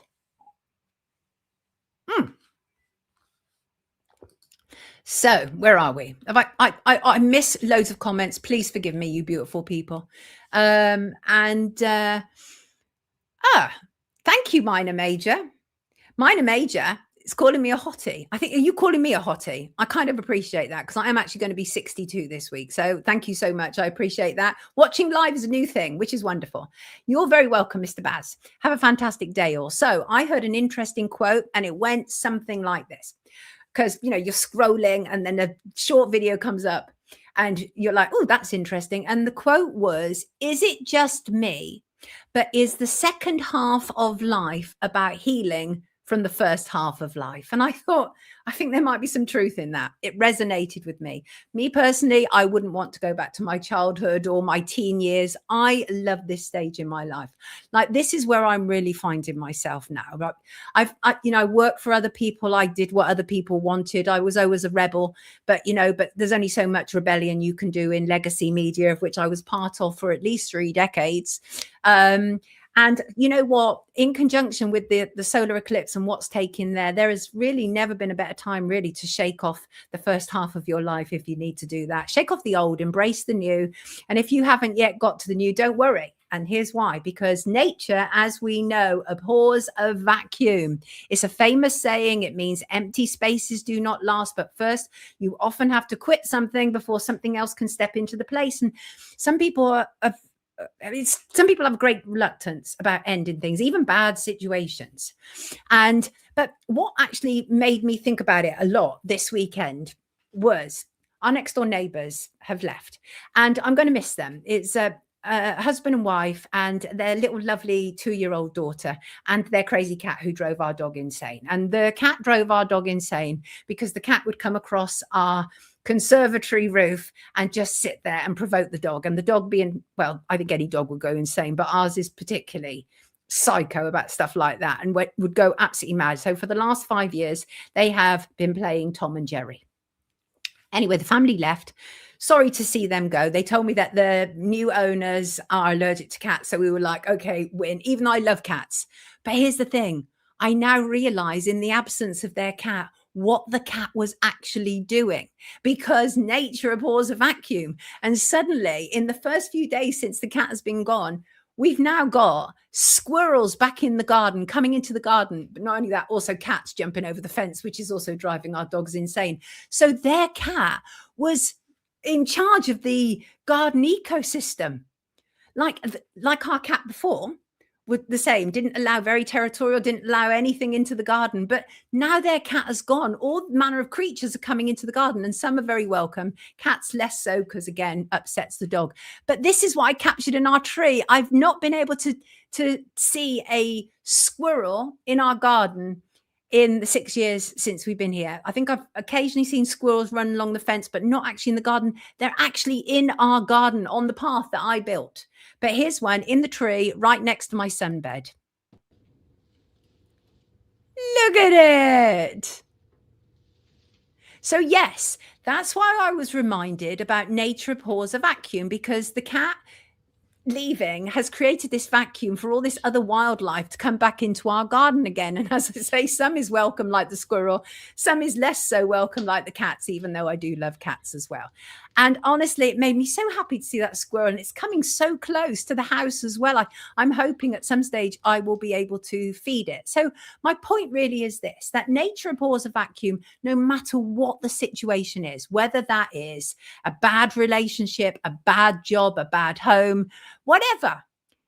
Get rid of it and you will create a space for something new, because in order for us to be able to have that fresh start, be able to do those things, we have to create the space. People don't always realize that. And it really is the garden ecosystem that has woken me up to that. So I'm always aware about that. I'm always aware that you have to give something up in order to be able to accept the next thing. But this has been brought home to me so very clearly, and it's wonderful. So honestly, the message of the eclipse is, if you don't like your job, change it. If you don't like your life, change it. If you're unhappy in your life but scared for the next step, just take it. The universe will catch you. I am proof positive of that. One thing I absolutely know about endings and beginnings is this, and I'll say it again just so we're absolutely clear: nature abhors a vacuum. And that is the bottom line. So wonderful stuff is happening. So whatever you were thinking of changing, the same principle applies. Go for it. And I'm going to end on a quote, because I always do that, don't I? Well, I don't always, but I like to. C.S. Lewis said, "When we lose one blessing, another is often most unexpectedly given in its place." And I concur. Have a fantastic day, all. Sally said, "Son, you have some suspect names on your list." What list is that? Wait. Don't know what that is. That wasn't up. What's going on? I don't know what's going on, peeps. But anyway, I think I've gone on to something else. 11/11. It is 11/11. Big things is going to happen soon. Yes, indeed. Noted, Julie. I noted. Kerry Morton. And you are welcome, Jacqueline. So on that note, people, I'm going to wish you a wonderful week. I will be back live on Friday. Haven't yet decided what the investigation will be, but I will make it the best one I possibly can. So lots of love to you. It's me, Sonia, a suspect. No idea what's going on. I hate vacuums. I use a brush and pan. Got you. It's me on time has a wonderful new job. Sally. Oh, really? Okay. Do tell me more. Happy birthday. Oh, it's Saturday, my birthday, but thank you. Thank you all. I will see you Friday. Lots of love to you all. Take good care of yourself. See you Friday.